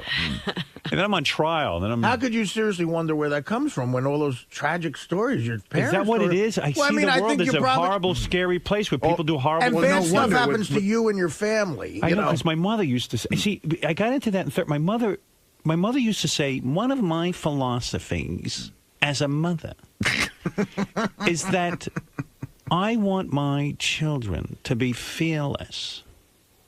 And then meanwhile, but what my mom would do is she'd sit me down and go, your grandma Rose, her whole family was wiped out by the everybody was Nazis. dying back then. Right. So listen to this. This was my day. Honestly, a day didn't go by where this was the lineup. I swear to God, I'm not kidding. So this is why It was like the greatest This hits. is your Penguins. But this is like I want to think I wasn't scared by all this, but I think this has shaped my view of the world. Absolutely. Because like this is from the time I was a little child. Your grandma Rose, her whole family was wiped out. The Nazis came, they killed her brother. She had a family of 9. Her parents, everyone. She hid in a basement. A woman took her in. Then, okay, that story would be over. Then I'd hear, your father got yellow fever. If they'd put him in a hospital, he would have died. His mother took him. She quarantined him at home. His skin was peeling off, and she sat there and she bathed him. If she had gone to the hospital, they would have killed him. The doctors would have killed him. Oh, and you wonder where these thoughts come from. Then the next story would be, my mother, I was 9 years old. They came and told me she died. I don't know what happened. She went into the hospital. I think they might have killed her. Well, that's exactly where it comes from. Right. Hospitals kill you. Right. Yeah. So you're getting a medical procedure. They're probably going to kill you. So the woman comes and you know, I can't even, this is how bad I am in therapy. I can't put, like my therapist like, can you tie this all together? I go, no. I can't tie it together. Like, I don't take those stories. It's so No, but Because you're too close to it. looking. No. It's No? not that he's too close. He's now evaluating them as an adult. Yes. He's not thinking of a little kid. Yeah, I can't do that. Hearing these stories, and you can't get in touch with that child and realize that he was terrified. Yes. I don't want to think of myself as a little kid, even to go back in therapy. and think, Right. but- That's too scary. Yeah, but I must have shit my pants because even as an adult now, I'm like, oh my God, they're going to come and take blood and kill me. Well, that's the little kid talking while you're not governing everything that's going on. And I get completely crazy. And I used to suffer a lot from OCD, and I'd start touching things so that I wouldn't die. Right. Because I always think the world is going to come and kill me. Well, that was your compensation way of dealing with it. Yeah, that's his defense mechanism. And whenever something horrible happens, I go, you see? I know you're a great you see person. Yeah. Everything. You never notice the things happening that are good. Right, exactly. That happen every day, 24 hours a day. But the one bad thing, you see? He was like air shows have been going on for 50 years. Right. The first accident last week is like, you see air shows. So who was the UC person in My your mother. My father. It seems like your mom had a really big My influence. father shipped me off to relatives. And then I had one pair of underwear. And I never had a doll. It's hot. I never had a toy. Now, I don't remember my childhood, but I remember my mother's childhood. I could quote my mother's entire life. Well, because your childhood was listening to your mother. Right. Yeah, I we don't, see what your childhood I don't was. remember having a childhood. I remember my mother and father's childhood. But you see, you're afraid of hospitals. You can We see were- how people are raised, even how racist they're raised, because like some parents teach their kids like black people will kill you. Yeah. Well, yeah, And then it's you're an afraid of black indoctrination to a child that's like a sponge. They're Right. just soaking it in. They have no ability to say, that's a stupid thought, that's a good one. They just have to take it all. Like my father would be like, if I could have had the advantages you have, I didn't have a shoe. So it's like they were angry at you. Yeah. And For being we born would- when you were being born instead of being happy for you. No, they were not happy. I for didn't me. have a shoe. And you would... Not having a shoe would piss me off. kept You him go in to school. Roosevelt. I couldn't even. My parents wanted me to drop out of school. And you don't even go. You don't take it seriously. And I would have. I give you piano lessons. I would have killed someone for a piano lesson. I had two left shoes. I walked around in a circle. And then we had no food. And your grandfather. We would light fires in the street for heat. And then we had to move every month. We couldn't make the rent. I think that's We had to eat our own hair. They used to call me Betty Circles. I'm bald because I had to eat my own hair. I made a meatloaf out of my hair. The world just sounded so horrible. Sometimes I would find some meat in my hair. I think they kept you in That was a good Roosevelt day. in order to recreate the Depression for I you. swear to right. God. Yes, they were Holy trying to bring it Jesus. to you. I don't know why they, but I am so afraid You know of the what? world. Like the first thing I hear, I have to have blood, and I go, well, the person's going to kill me with a dirty needle. You know what you should do, Howard? I mean, Maybe it's, to it's just like, and I have such, it's so horrible, and it tortures me over and over. The reality, and maybe your parents should do this too if they haven't already. Did you ever go to the Tenement Museum on the Lower East Side? No, I don't Oh, need to they go. don't need I to grew go up in- there. No, I mean, Artie, I'll tell you. Artie, It is fascinatingly Artie, horrifying. My life, you would think I grew up in the tenements. Well, because my father brought every detail to life, and if my father didn't do a good job, my mother would then sit there and chant like a rabbi after school every day. Then I only had my sister. And when my sister died, I lost everything. It was And almost then- like those recitation of prayers. Yes. Where they go through the stages of every part of their lives. There was nothing in a good. recitation. There was nothing good in the family history. Then when I wanted to marry your father, my father said no. He didn't want to release me from the house. He liked having a servant. Oh, dear. She was a servant? And then your grandfather remarried, and finally I had a mother. But, of course, that relationship ended, and I had no mother. I mean, you hear these horror stories. I'm like, oh, my God, I want to Everything weep. turns out bad, no matter what. yeah. Everything bad. And I'm like, oh, my poor mother. Like, I identify with my mother so much. You would think I lived my mother's life in her shoes. I want my children to know everything. But I want you to be fearless when you go out into the world. Even though it's good, everything's And I'm going to like- come crashing down around you. There isn't a day I don't think Nazis are going to stormtroop through the house. You should hear it. Your grandma Rose had no one. All taken from her. And then your father's family came from Europe. In Europe, there were 4 children. 3 girls and a boy. They all died. Well, it was just they came over, and then your grandparents started another family. Again, 3 girls and a boy. I'm like, they all died in Europe? Yes, they all died. And then my father would chime in and go, things like ear infection. We had no medicine. And I'm like, what? And all the kids died? That's right. And then your father got the yellow fever. He was quarantined in the house. If they'd sent him to the hospital, he would have been dead. Thank God they found each other. That's right.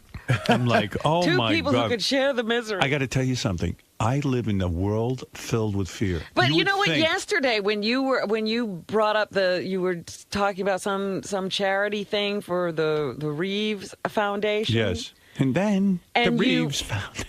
And you started going, you went through this litany of nightmarish things that happened to him. Horrible.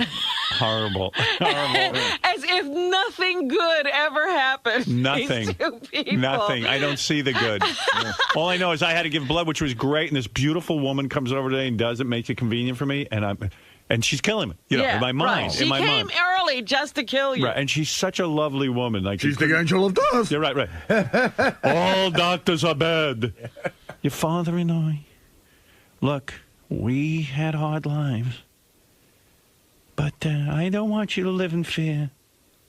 You know, my parents have been all over the world to Europe and stuff. I will not travel overseas. I know, you won't go out of the country. You won't stick your toe in the Atlantic. That's too far out. I am so afraid of the outside world. I'm such a xenophobe. I am telling you, I believe if I went to Germany, the Nazis would... My psychiatrist had to go to Germany. I go, why would you go there? Something bad's going to happen to you. He goes, holy shit. Well, I'll tell you what. I went to Germany about 5-6 years ago, and there still aren't a ton of Jews there. No. There aren't a ton of Jews anywhere. Someone was telling... Well, like Mel Gibson's father said, they all went to the Bronx. I think in the whole country, some guy over there was telling me there's like only 30,000 Jews still, and that's like nothing in Germany. Right. And you're thinking, like, what are they thinking? Why are they there? Yeah, why didn't they leave? Lots of opportunities. I guess so. But That's the story all over Europe. We used to have Jews. Here was where they lived. Right. In each story. Yeah, Poland, too, I'm brushing over each story, And then your grandfather, he fought in World War I for the Austrians. But his sisters didn't want him to go in the army, so while he was sleeping, they put a pearl in his ear. And he went deaf in the ear. So I go, what? His family did that so he wouldn't go to the army? Right. Oh, my God. And he fought for the Austrians. Well, yeah, he lived in Austria. That's what they did. He was on the other I side. think he left here and went to fight for the Austrians. Oh, that's right. Yeah. It's just weird to hear a Jew fighting for Austrians. And Well, he couldn't fight. They put a pearl in his fucking ear. Had to take him out. Lots of Jews fought for Germany. Yeah. Then the yellow fever came. Your father was almost dead.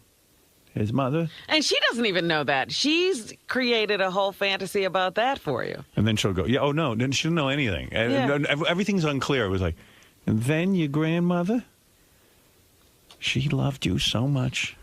And she was taking a walk in the country with Grandpa, and a hit-and-run driver killed her. Oh, God. I go, what? What happened to Grandma?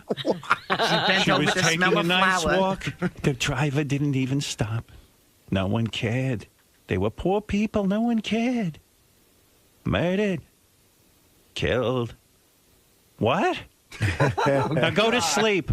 Get ready for school. That was your bedtime. La, la, la. Car dragged it for 3 I'm going months. to tell you about Grandma. Here's a bedtime story. We couldn't recognize the body. You remember when? You know what's funny about these stories? Remember when Robin threw you the 50th birthday party? Yeah. The invitation was a picture of you as a kid. Oh. And He looked frightened. You're a cute kid, but you look like you just got told one of these stories. You look frightened. Now that I'm thinking about it, that was a frightened expression on his face. I am so afraid of everything and everyone. I can't tell you. Every time I even meet people, I go, oh, they want to hurt me. They want to kill. They want to do harm. Well, what are you going to do about this? And how can I turn to anyone for help?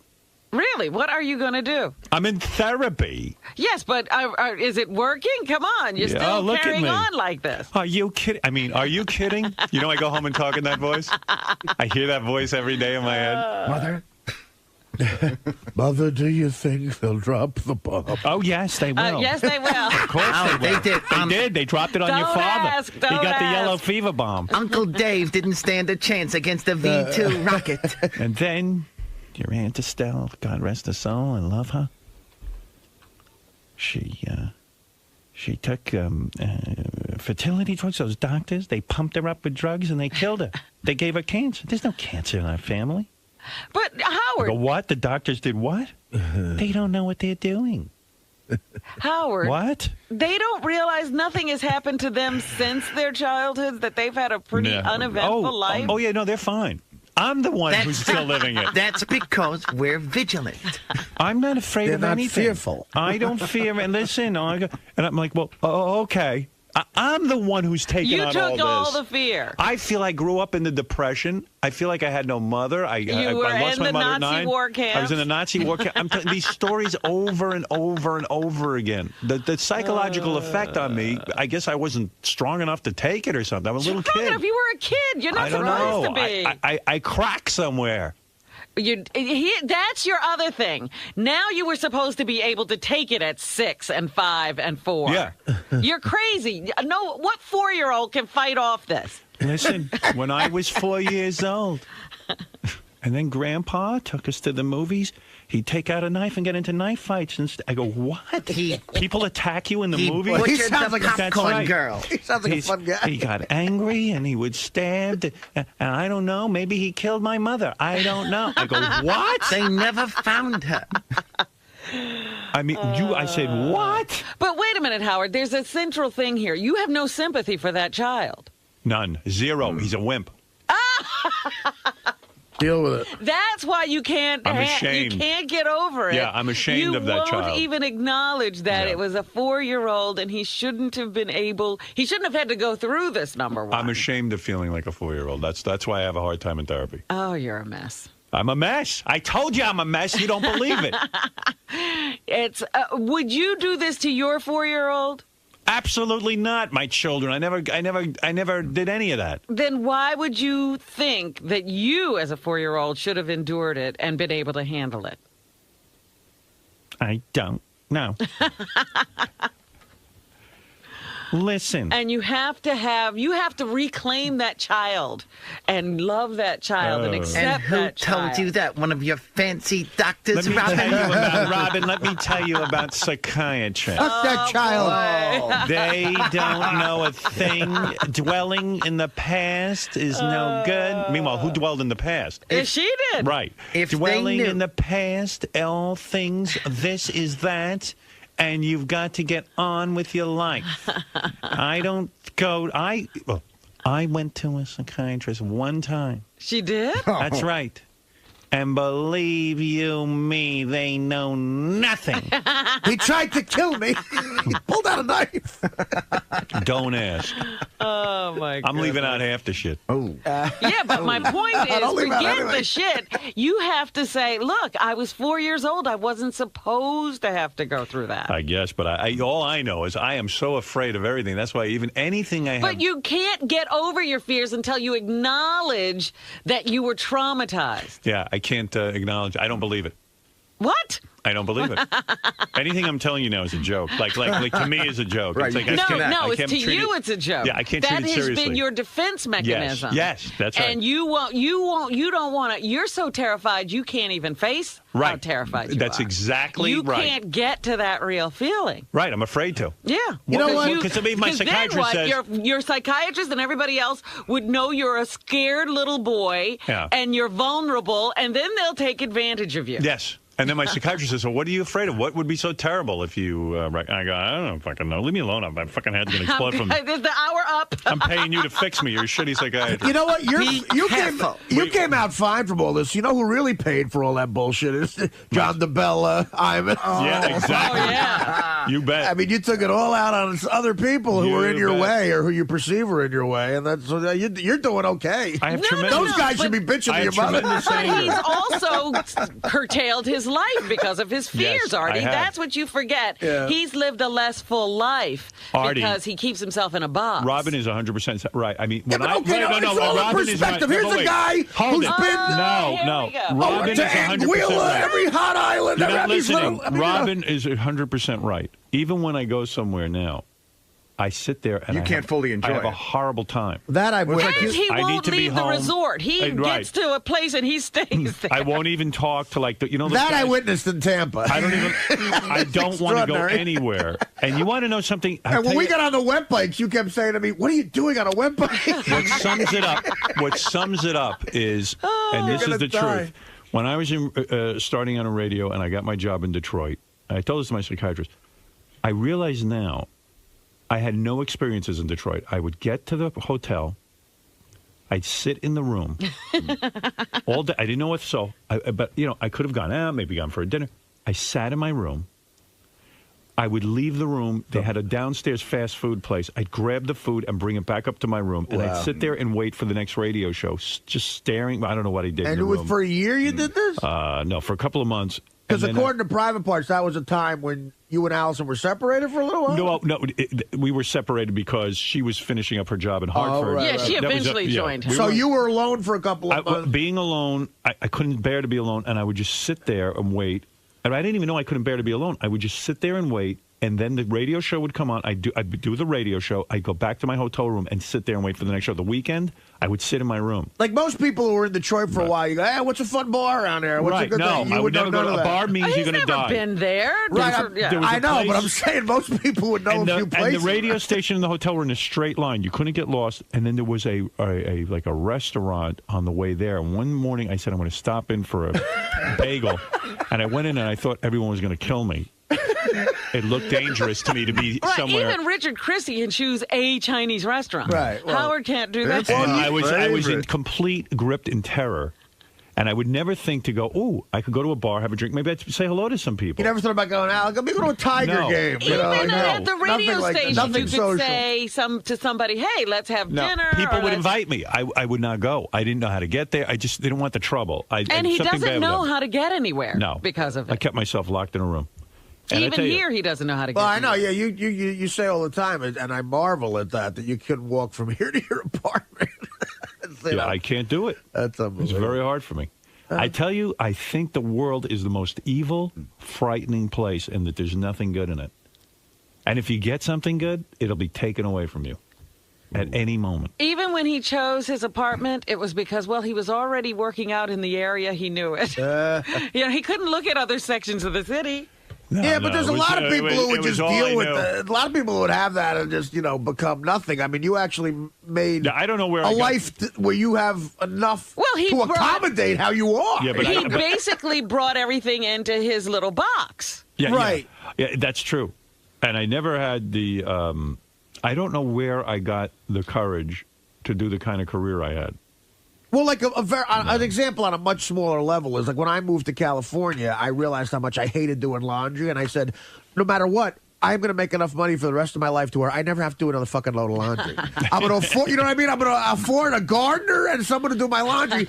And on a higher level, you've gotten away. You've made enough to where you don't have to know where the fuck you are. Think about Yeah, that. but Like, it's you've like- made it it's easy living- for it's living yourself. like a child, But he and it doesn't make does me happy. have a great deal of trouble because everything has to be done. You keep forgetting that everything has to be done for him. Right.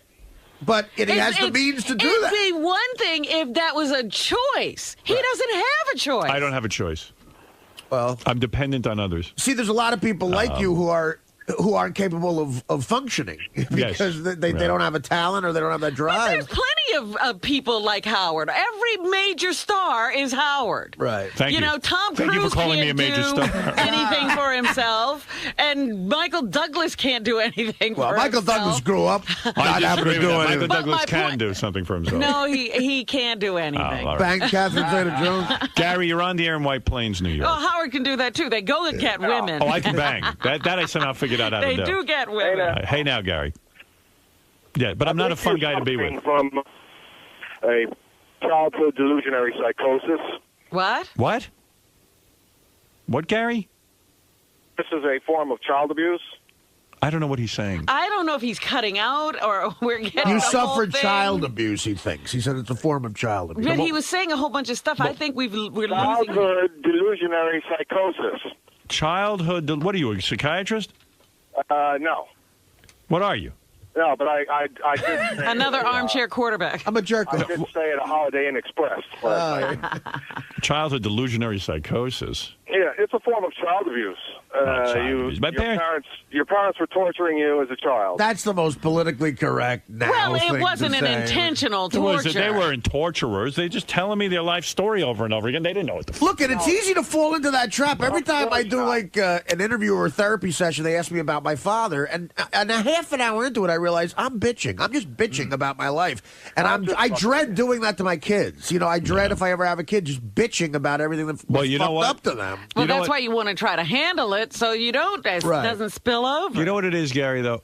In a way, my parents, well, especially my mom, didn't have parents. So I became the parent so that she would tell these things to. Actually, it wasn't a parent necessarily, but a confidant. A confidant. I became her confidant. Somebody that they could share their thoughts with without fear of reprisal. Yeah, I heard the entire horrible story. Yeah, over and over everything again. she couldn't say to anybody else, she said to you. Yeah, so I really identify heavily with my mother and understand her pains. I understand exactly what scares her, and I've become sort of. I feel like her childhood is the childhood I lived. The difference between me and you, my mother used me for that too, and I resented it.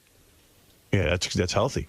I thought, I'm a kid. I don't need to hear all this. Wow. See, realizing that at that age is impressive. You know. But what else it taught you to do is you don't find confidants like that at a bar or at a game. They're all all the people around you, your family. You know, it's like you don't go find a friend and bitch about it. But actually, I always thought it was such a privilege that this woman in my life, my mother, would share with me all of her intimate secrets. But at the same time, you were burdened. Yes. But I didn't know, I thought that, you sort of ignored that was your compensation. Well, I am privileged because she considers me that important. Even the relationships I have with women now, the more they give me their problems and they tell me like their intimate, dark thoughts, right? That to me feels like love. Oh, okay. And well, I mean, in a way, so if I see a woman who is completely fucked up. Right. I'm like turned on like you wouldn't believe, like has horror stories. And she shares those with you. I want to straighten her out and everything. I want to take over because that's my role. And that's hot. I'd say Beth, in my relationship now, doesn't have those issues. Right. And sometimes I think, like, why is she not burdening me? Why is she not telling me? Or she's keeping something from me. She's not telling me the really good stuff. She's keeping all her horror stories from me. Why does that aggravate you? Do you want to be needed like that by somebody? You desperately need to be needed. You know how you love heroin? Right. That's what I love. So, I love it. Yeah. Well, it makes you feel important. It makes you feel like you're really important to that person. And needed. You're needed because that's what you've got their secrets. Well, let me ask you this, because you never do your parents tell these stories of horror to your kids? Do they ever sit them down? No, right? No, they don't have any experiences like that? No. Now, Howard was a really good listener. They're done. No, Howard was privileged. I was the chosen one. And did you ever tell it to your kids? Do you I've think told they my told kids your this story. sister? I don't think that much, no. Yeah? No, I don't. I don't know if my mother and my sister have the same relationship I have with my mother. So it wasn't the two of you sitting there. It was just you. Only me. I am the chosen one. I am the keeper of the gate. But I really am a scared motherfucker. I mean, I think everyone in the world is going to kill me. Well, I'll have to tell you, after 9/11, I turned around, I looked in this room, and I said, I'm surrounded by cowards. I got to get out of here. Why? We all stayed. You haven't done a thing since. Oh, that's true. I haven't even flown to California since 9/11. I know he hasn't been anywhere for business, they have to all come here. Absolutely. You're damn right. Bullshit. Sam, Yeah. what brings you down here today? I have no idea. Just came to hang out. Well, yeah, you know, when the guy owns a company, tells you to come on the show, you go. You know? You listen, right? And the walking backwards drives me. You got to do it, man. It's unbelievable. You got to. All right. I'm getting good at it, I think. You won't keep going backwards? Not. You'd rather let me go out of focus and run into that wall. Oh yeah. All right. Yeah, I'll sacrifice that footage. How's it going? How's it going? Forget me. How's it going for you? It's all right. I'm a little tired. You tired? Now, Yeah. where is your career going from here? Where is this going to take you? I'm moving on up. I'm an associate producer right now. You see the Academy Awards with a hooker won the screenplay? Yes, I did for Juno. That's where you ought to be. You could be like Stripping or no, a handheld camera guy. They would say, "What did you used to do?" And you would say, "I worked at Howard Stern, and then I shot a movie." Apparently, it's not difficult to do. No, I think it's when strippers are winning Academy Awards. I think you know, exactly. It's not. Yeah, it's not hard to do. Otherwise, everything's good. How are you? Good. Didn't we say this already? Yeah, I think we made this chit chat already. But how have you really been doing? How are your parents? My parents are good. They proud of you? Yeah, they are. They are. Did you get a college degree? I did. In what? In broadcasting. Went to a good school, you know. Yeah, but that's not really a good degree. Why not? Well, if you don't make it in broadcasting, then what do? You could be a doctor in Venezuela. Hey, Jay Thomas is here. He's always on fire. He always has great stories. Jay has his own radio show here on Sirius Satellite Radio. You should check it out. It's a lot of fun. Weekday afternoons from 3 to 6. I always listen to him. I listen to Bubba. There's so much stuff going on. It's from 3 to 6 on Sirius Stars Channel 102. The great Jay Thomas, who really is quite delightful. I like Jay. Where is he? He's stalling. He's making an entrance. Yeah. Making us demand him. What were you doing out there that you're so busy? He was telling me a story of coaching his kids in baseball. Oh. And I was pretending I cared. Gary's stories are all beautiful family stories. First of all, Jay and I both coached in the same league in the same time. Here we go again. It was boring then, it's boring now, and it's going to continue to be boring. Okay, Jay, why don't we sit down on a plane and you can tell me how you build houses for 5 fucking hours? I don't, but you know what? I stopped doing that. I realized it's like you didn't stop talking about it. How about people that show you the pictures of their fucking kids? I didn't do that. Right? It's so right. You know, my parents, I used to say to them, why don't you ever carry a picture of me in your wallet or your purse, Mom? And they go, we hate people who show pictures of their children. We have nothing to brag about. And I go, you have nothing to brag about. What were you, like, all nose when you were a kid? What I don't know what it was, but like I thought, well, maybe they could have a picture so that they could look at me when I was in. They wanted to check on you every once in a while. No, they had no concept of that.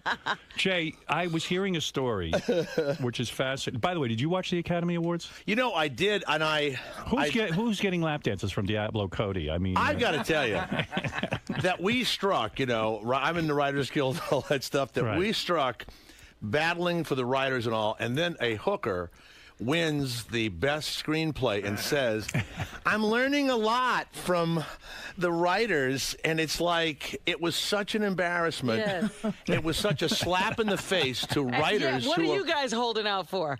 Well, in all fairness, she wasn't a hooker. She was a stripper. Let's be honest. I'm sorry. That's a hooker to me. You can call it, because if there's enough money, do they not screw guys? Well, not all of them, but let's be honest. You think she never screwed anybody for money? I don't know. I don't know the girl. Then the movie's about a little slut, right? Yes. And here's the other thing.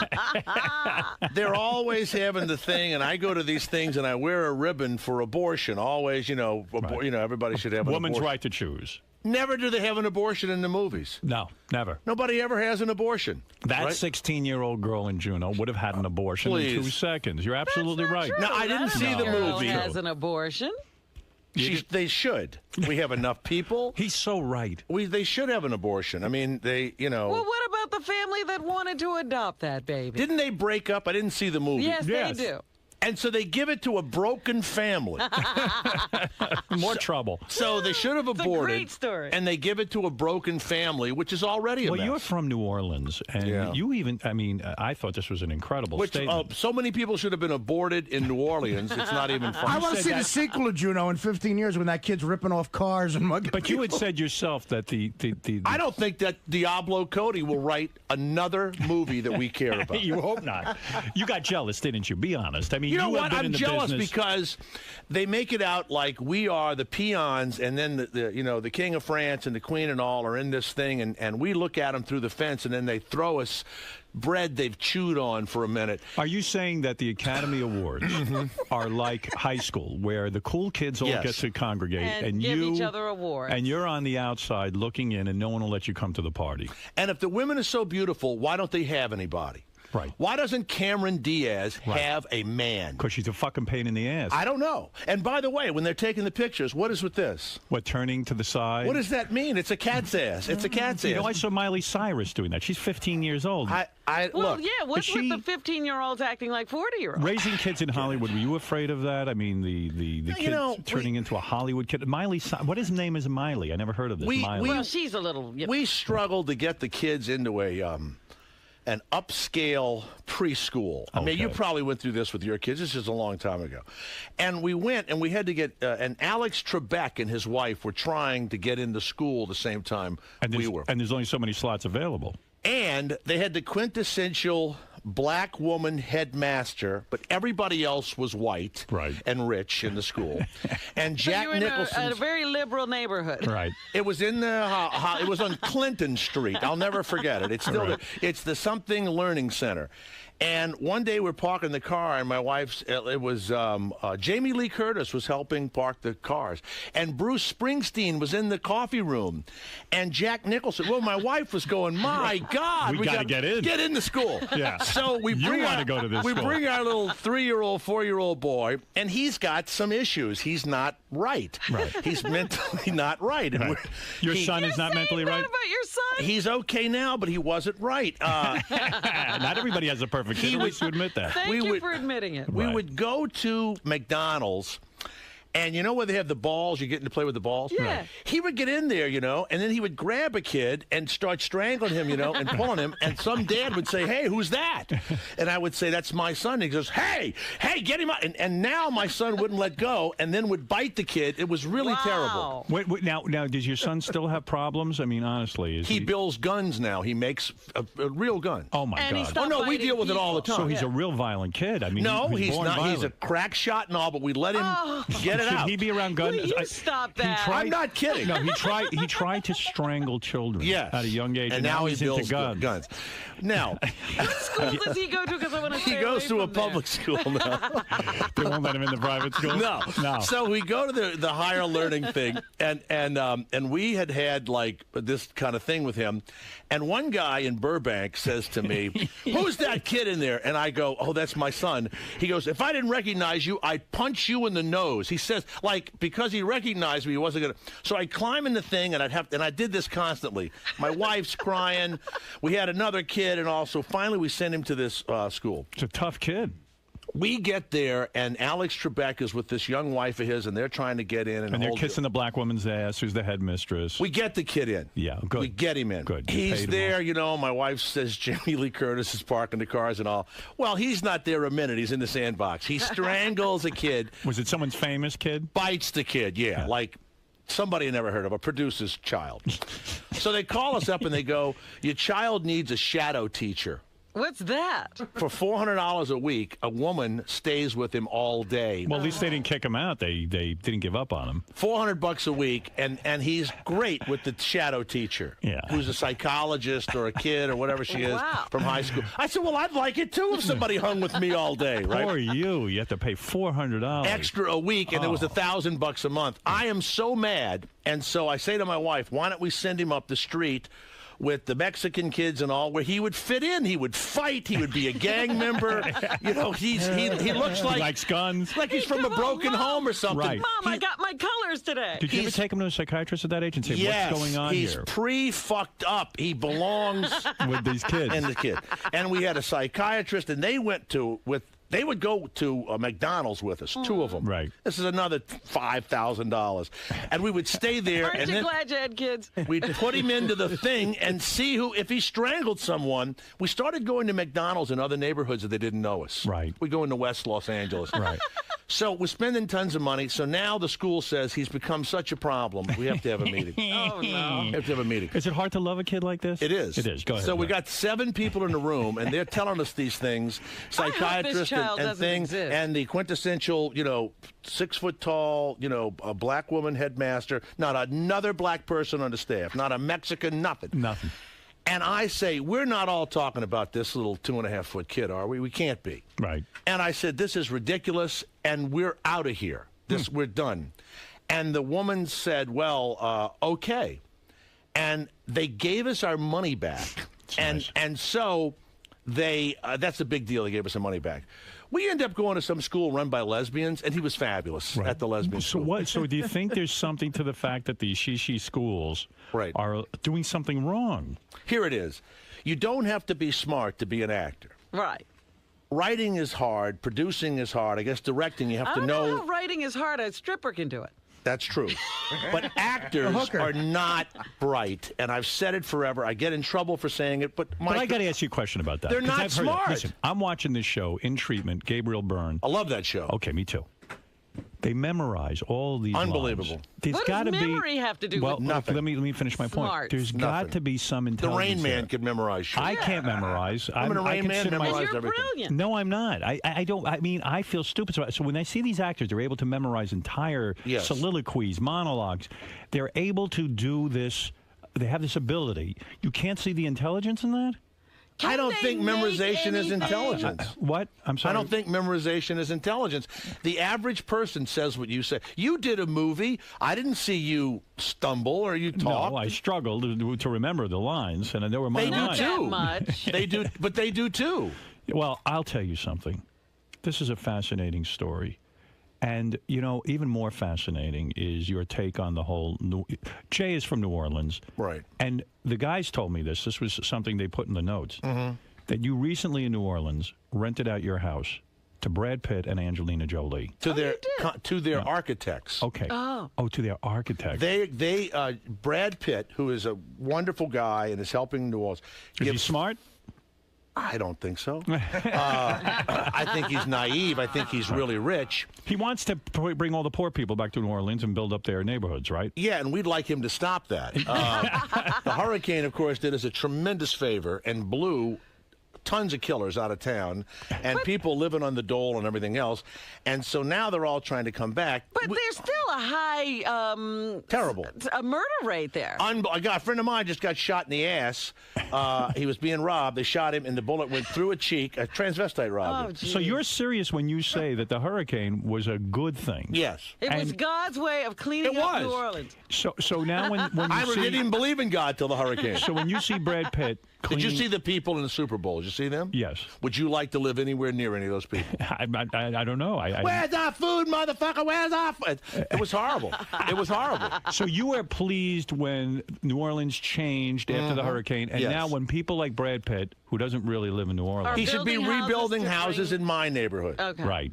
I went to the airport, and all these church groups are coming to help rebuild places that no one gives a shit about. Right. I couldn't find anybody to work. I went to the airport to, Southwestern Baptist Church from Mississippi or wherever the hell, Texas. I said, look, I'll give you $20 an hour apiece. Work in my neighborhood, rebuild our houses. Don't go in that neighborhood. And they laughed at me. Right. And they went and did Jesus' work and all that. Brad Pitt gave $5 million. He's going to build 150 houses. He brings in architects from all over the world. And they're very nice people, but they're naive. These architects stay in my house and destroy it. What do you mean? They left underwear and pot and beer and shit. They went nuts. They just spent his money and went completely nuts. So they wrecked... So it was like a frat party. Yes. So they wrecked your house. Yes. Did you have to get some additional funds from them in order to fix up the house? We thought about doing it, but I was, I didn't give them a break because they were helping. That's another thing. Right. If you're coming to New Orleans to help, I don't give you a break when you rent my house. Right. So Right. Did Brad Pitt and Angelina Jolie ever show up at your house? They never came to my home, but what they did was they threw a party. And they threw it in the area where they're building the houses. And there was a big trailer there, and they put fences up and all. And so a guy I know says, look, they're throwing this party. Maybe I can get you in. And I said, sure. So we go to the thing. Not only could I get in, they let everyone in. It was like Andrew Jackson's inauguration. He let everybody in the White House, and it was a terrible idea. Right. It's the last time they let human beings in the White House. So, regular humans. So I walk through the gate, and there are people all over the place, and I talked to a cop, and he says, this is crazy. These 4 guys over here, we had a gunfight with last week. Oh, my God. Brad's walking around. She's got the little baby. They have security.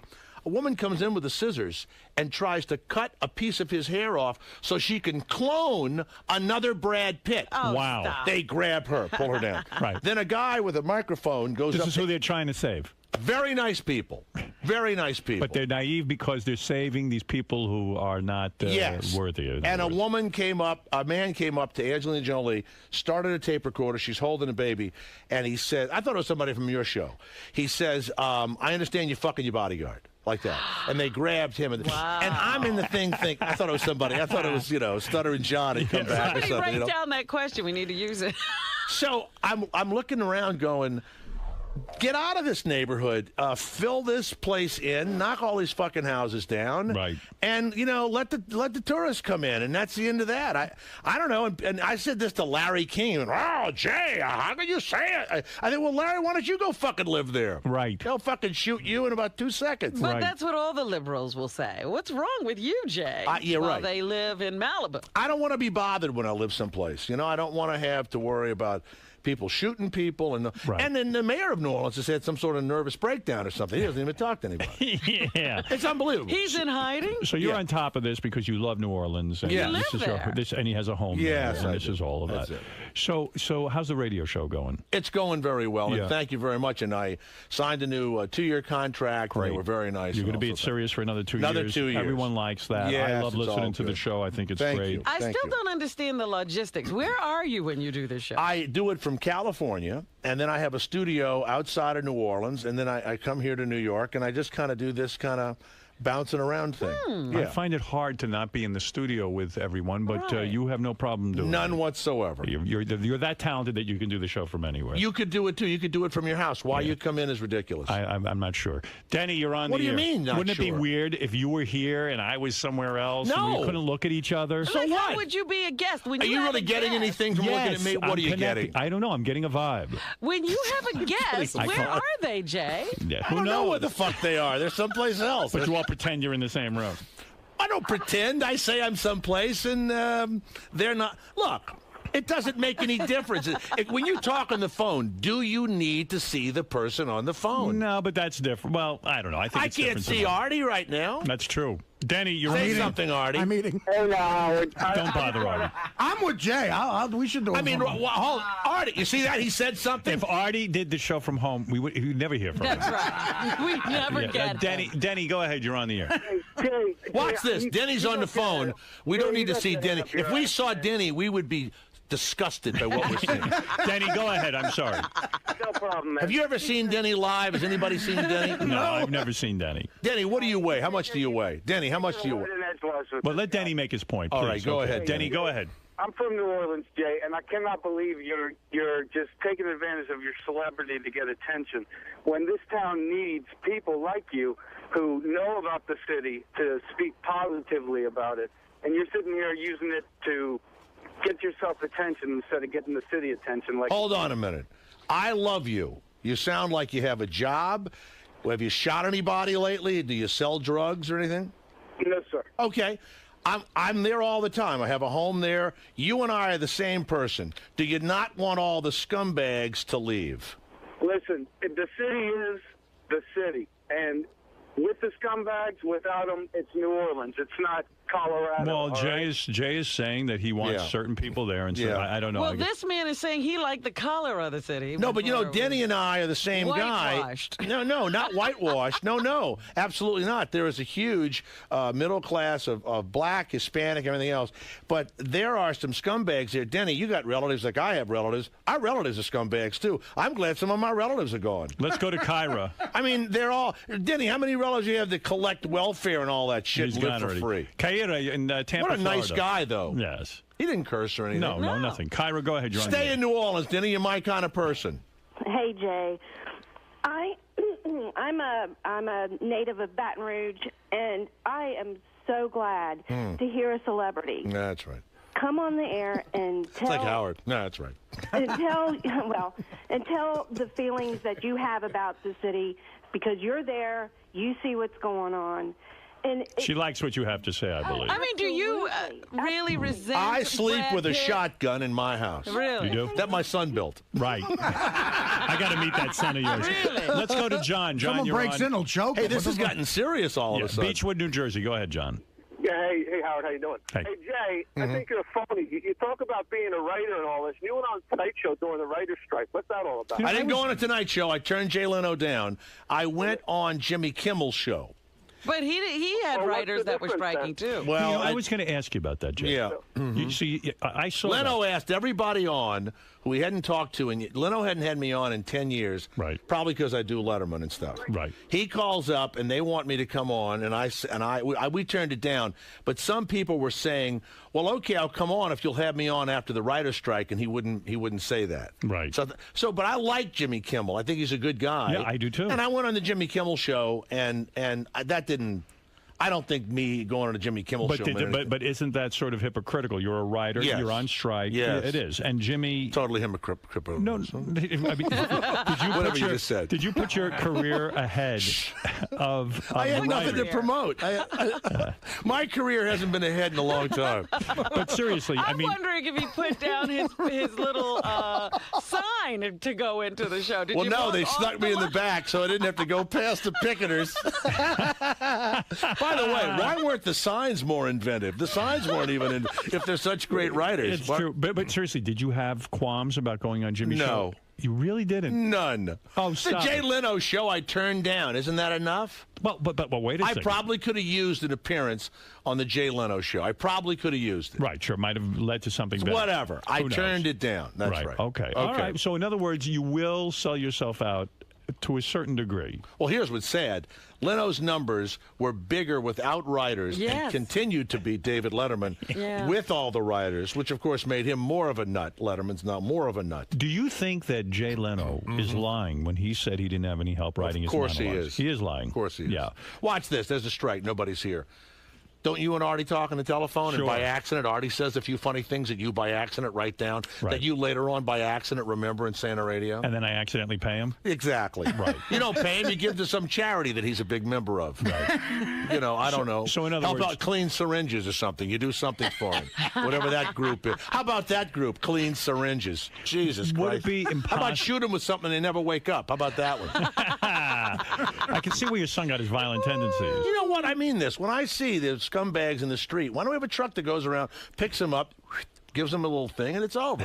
We don't see them Wait again. a minute, Jay. Why do you get to say what is a decent human being? How do you know I'm not the son of God? How does anybody know that? Jay, which pleased you more? I never asked you this. The What? Which pleased you more? Yeah. The hurricane in New Orleans or the tsunami? Which did you You know like what was better? funny about the tsunami? Watch What? this. Was something funny? I'm vacationing. Let's say I'm vacationing, and I look out the window. My wife says, honey, all of the animals are running uphill, every one of them. And we're having our breakfast. Remember the videos of the people having breakfast? Yeah. Sure. And the ocean went out a mile. Right. And all the fish are exposed, and the fish are trying to go uphill. And now every dog, every cat, every fucking goat, every idiot animal runs uphill. Right. I'm one of these. Get the towels. Get the suntan lotion. Let's go uphill. Right? Right. When my cat is nervous in my house, I turn to my wife and go, earthquake, earthquake. And we get ready. We stock shit. The cats are like nervous. Earthquake. And I'm kidding. The animals know instinctively. Of course they do. He's right. There about wasn't that. a dog killed in the tsunami. That's true. Because Not they a- knew to run uphill. Not a fucking goat died Right. in the tsunami. My family and I would have gone uphill. Right. Because you see the signs Even in the nature. son who chokes people would have been able to figure this out. He would have stepped on Jay's head to get uphill. What about the model? Petra Nemkova. And she loses her fucking boyfriend and Right. shit, right? Right. She's hanging on a tree. Now she's with Sean Penn at the Oscars. I know. When the ocean goes out a mile, something bad is going to happen. They went surfing. Those idiots went out in the surf. They walked a mile to get to the They surf. went out with, oh, look, now we can go into shallow water, right? So you see this kind of behavior, and it makes you wonder, doesn't it? Here's what's sad. There's so many stupid people running loose. And a lot of them are in, they're actors and everything else. And maybe we're not the brightest either.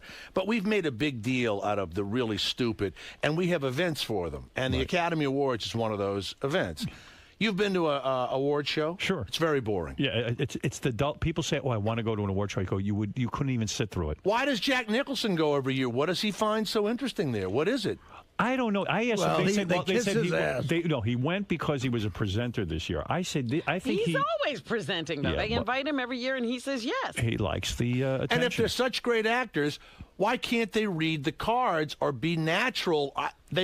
Even the You're guys right. from Knocked Up were terrible. You're right. They were no good. They What is weren't it? funny. Is it the writing or is it the? It's that guy with the curly hair who's a fucking hack. The gay writer guy. What's his name? I don't know. Every year Bruce they. Valanche? That asshole. Is he ruining the award? He couldn't. I want to tell you something. If he rewrote the fucking Bible that had no members of the goddamn Christianity, it'd be over. He is the worst writer in America. Bruce Valanche? Of course he is. I don't know the guy. Did you laugh know at anything anybody said? No. How about when Steve Carell came out and thought, what's the pretending? By the way, when you tell a joke, Yeah. when you say something funny, Right. you're saying it and you're hoping for a reaction. Absolutely. Jon Stewart acts like we've already laughed before he's spoken. It's like, you're already laughing no matter what the fuck I say is hysterical. Well, he's used to getting his ass kissed. I mean, he gets a lot of I'm sure he's a accolades. nice guy and all. Right. And I'm watching it going, John, could you give me a fucking second so I can see if it's funny or not without you going, what I'm going to say is so fucking funny. I mean, Lewis Black tells a fucking joke and then you laugh. Right. Right. So I'm watching the whole thing, and then he pretends he's playing tennis with some little girl. Jon Stewart. Right. Right. And we come back from commercial, and he goes, "Oh, you caught us." Yeah. Thinking that's like in high school you do that shit. In other words, Steve Carell did the same sort of thing. He starts to read my the thing, and then God. he goes, "Oh, I'm reading the wrong thing." Oh my God! What a piece of shit. Yeah. It's true. It's hacky. It's the hacky. average American thinks it's stupid. Well, the ratings are down. They're lower than ever. Yeah. You know Look, this. I'm not helping myself either. I mean, this is probably why but nobody gives a shit either. But What do you hate about Spielberg? Oh, please. How about the gay guy that wanted to fuck you? Remember that guy? Once he'd have seen that hairy ass, he wouldn't have run for 100 miles.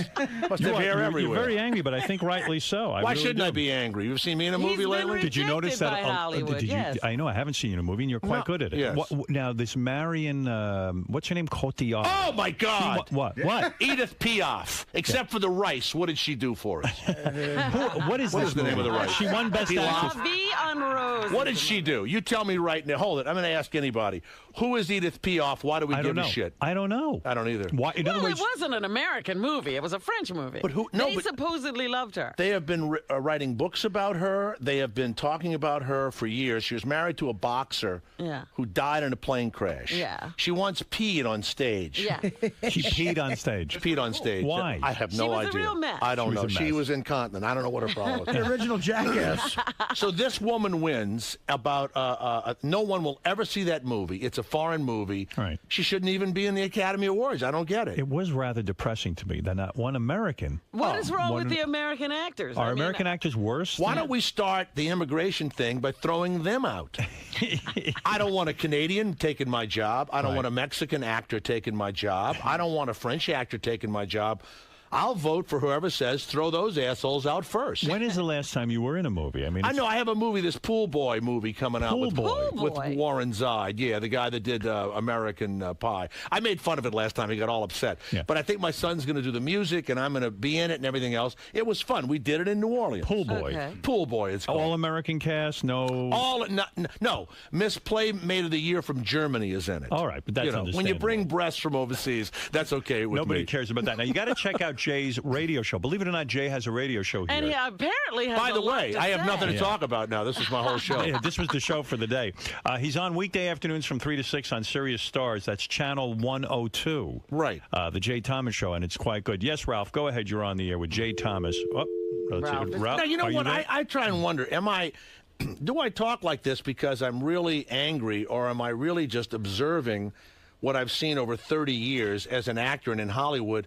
And I mean it. I've sat on so many sets, and I've done tons of I've done like 300 TV shows. You have. You'll be sitting there, and you'll be talking to someone, and you're about to do a scene with them, and they are so uninteresting that you can't believe that you're in the room with them, and they are telling you that they don't know whether they're going to go to their therapist or they're afraid to miss their macrame lesson or whatever the fuck they do, and they chant and they do all this shit. And I don't want to be there with them. They're unfucking interesting. You're saying that most actors that you worked with uninteresting people. That in other words, they're empty. Right. They're empty vessels. And they're fucked up. My kids are both right now tonight. Both my boys could act tonight. My youngest one could be in a sitcom now. Right. I know it. It's not hard to act. It's hard to get the friggin' job. Right. So I tell them both, be anything else, a doctor, an architect, or whatever, then go act. Right. But by the way, I want you to name one. I want you to tell name... me what Queen Latifah could do if she wasn't an actress. Right. What the fuck could she do? What could... Rap. No, but if she didn't do that, if they didn't have show business, what could... At least I could sell real estate or teach a fucking class. You are a multifaceted guy. There's no question about it. I mean, it drives me nuts. You're not the typical actor. You're brave. Jay makes a good point, because I started to root for the music this time around. You know, I used to be against the music when they'd be up there giving their speeches, but there was a woman, she was winding up to be the most boring human being on earth, and they started playing that music. Poor I darling. Said, thank God. Right. You're a brave guy. Oh, you mean get rid of them? Yeah. Oh, that's... Jay, you're a brave guy. Name the most boring actor you ever worked with. The guy who you said, my God, this guy is He's an empty... like wallpaper drawing. He's an empty slate. Ted Danson. No. I made a mistake. And when I thought it, I made a mistake. Greg Kinnear. Greg Kinnear. He's the dumbest. Not dumb. Boring. I worked with him in a movie called A Smile Like Yours. Right. I was positive I was going to be the next big star in Hollywood. Right. Once again. I looked at him and I thought... You're not that bright either. He was, exactly right. He was on Talk Soup, and he had done the movie. And the second movie he did, I was in. I played his best friend. Right. I sat across from him doing these scenes going, what is this? Right. We'll never see this guy again.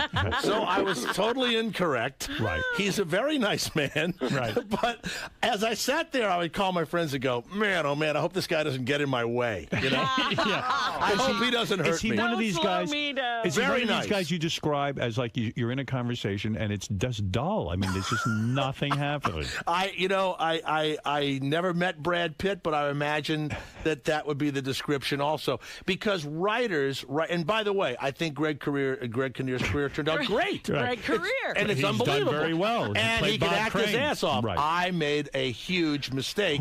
But, you know. Who is the most arrogant? The arrogance. The guy on Special Victims Unit. Belzer? No, no. The guy that was on Oz.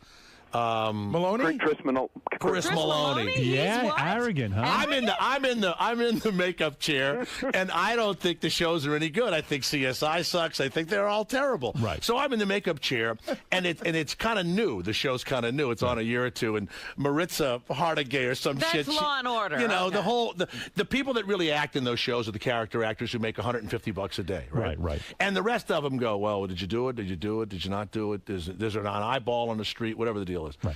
So I say, Jesus Christ, the guy that was on Oz that broke people's necks when they were going down on. Remember those scenes? Yeah, They'd suck his dick, and then I said, my God, he was on that show, and now he's on this. And she goes, what are you talking about? I said, how embarrassing. She was embarrassing.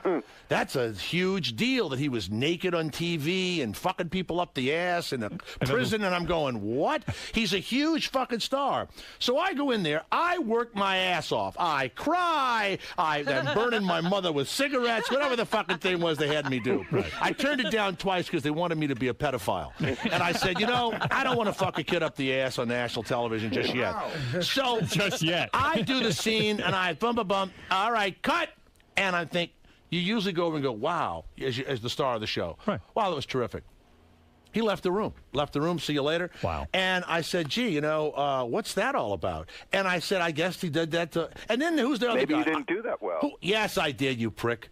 And who's the other guy? Ice Cube? Who's on the other? Yeah, Ice-T. Ice-T. He's another one. What is he, a fucking movie star, Ice-T? He doesn't say anything to anybody. In other words, when you're there and you're visiting a set, They should kiss the character actor's ass. They're making no money. They're crying. I'm a man of the people. Right. No, but you're making a good point. In other words, a star shouldn't be so carried away. Man of the people. Yeah. A guy should. By the way, when they gave the Sound Mixing Academy Award, Fred should. It's putting sound effects in a movie. They gave him an Academy Award. I almost vomited. I'm glad somebody said that. Because, Projectile vomiting I almost had. I mean, not that what I do is all that great, but I'm looking at now what they do with motion pictures. There's computers. There's this. They've got 4 guys all working faders. I'll never work again after this appearance. Everybody's very angry. and Yes, everybody's Gary. overlooked. The guys out there tell me that Jay's got a pretty good story about going on an audition and thinking he was going for another genre. He went to go do a drama, but he thought it was a comedy. No, in front of Ivan Reitman. What happened? Ivan produced my movie. I know he did. He's a great guy. Happened? I went up for a movie, maybe it was Legal Eagles or something years ago. With Deborah Winger. Deborah Winger and all. This is a long time ago. I was in the movie. Ooh. Oh, no, I got a part. So I go in, and it's a guy who's in a courtroom, and he'd stolen televisions and stuff, and so they're grilling him, and all of a sudden he breaks down or whatever, and he confesses. And it was part of the thing where the lawyers weren't that good, and then some big thing happened, and they had to really be good. So it's Ivan Reitman, Ghostbusters and some shit. Yeah, no, Ivan's the biggest. So I go in there, and I do this wild fucking audition, and I'm being funny. And Ivan stops and says, this is a drama. I read the whole fucking script and thought it was a hysterical comedy. Right? you didn't read it the right way. Apparently not. So they said, would you like to go outside and think about it and come back Settle down. So I go outside, and I hear guys in guns fucking crying and shit. So I pull the fucking hairs out of my nose to get tears in my eyes or whatever you have to do. I don't know how actors do it. They pull hairs and they do things. I'm poking myself, throwing salt in my eyes. I go back, and I stole the fucking TVs, and I cried. So then they call back and they go, they hired you, they gave you a part. I said, wow. They said, well, you're not going to get that part, but you're going to play a smart ass waiter at a restaurant when Paul Newman comes in to have this meeting with this guy, and they give me all these lines, and they said, look, I said, I don't want to play a fucking waiter. No, you're going to be kind of smart ass. It'll be great for your tape, and you and Paul Newman. When I get there, of course, whatever I was supposed to say was completely cut. And I ended up delivering coffee, and extras were asking me for water and shit. Oh, yeah. Poor you. You don't get any respect. Yeah, but I'll tell you what I did to Ivan Reitman. What'd you do? Did you get a scene with I'm Paul with Newman? my kooky kid who's like at the time 6 years old, and we had just come back from a therapy session, and we're out in front of a mall. I'm taking him to something, and I have this. I don't buy great cars, so I have an old Toyota hatchback, right? And I had a switch in it so you couldn't steal it, and I could flip the switch, you couldn't start it, right? So my son and I are waiting for our car, and here comes Ivan Reitman and his wife in matching brand new $150,000 Mercedes. His little girl sits next to my son. Right. My son looks at what she's bought or something. She pulls her bag back, and she's like rude to him, right? Mm-hmm. I hear Reitman and his wife say, we're in a big hurry, we're in a big fucking hurry, this and that and the other. Here comes my car. Oh, boy. I get in the car, and I flip that little switch, and I go, and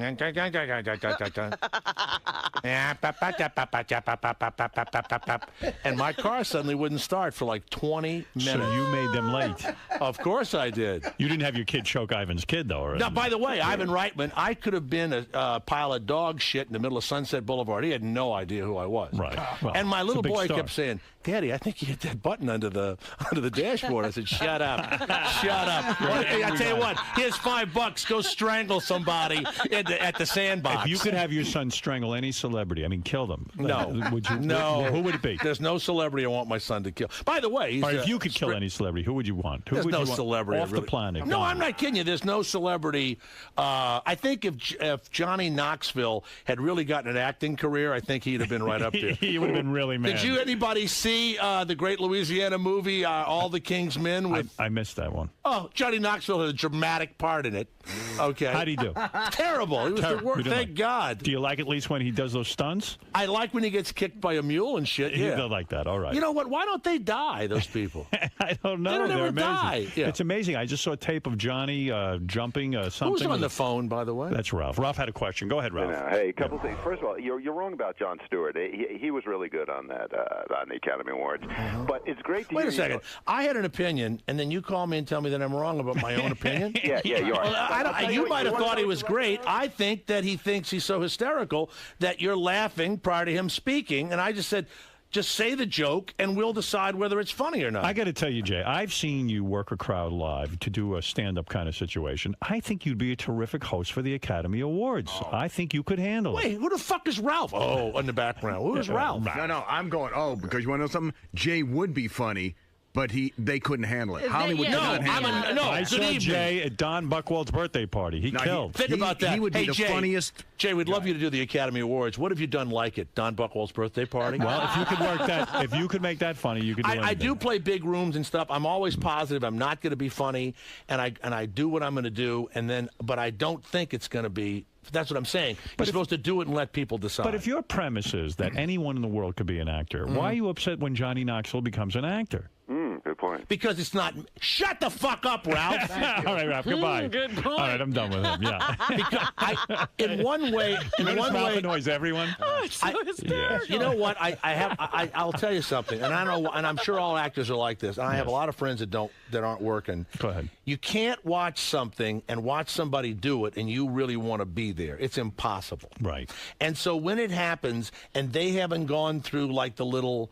Like the trials and tribulations. Right, and I mean this about Greg Kinnear. I was absolutely wrong about the guy, right? But you were upset. He was the host of Talk Soup, and all of a sudden now he's a big deal. Exactly. You had paid your dues. You had done radio. You had taken acting classes. Even now, it's like you really wonder, but there is no reason for it. People say to me on the street... Were you upset with Heath Ledger when he died? Because I could give three shits. Oh, poor Heath Ledger. 28, had everything in the world, and took too many pills and died. Fuck that guy. By the way, they missed Brad that guy. Renfro in the whole rundown of who He was a died nobody. It'd be this like if year. I died. Nobody gives a shit. But, I mean, that's how they are out there.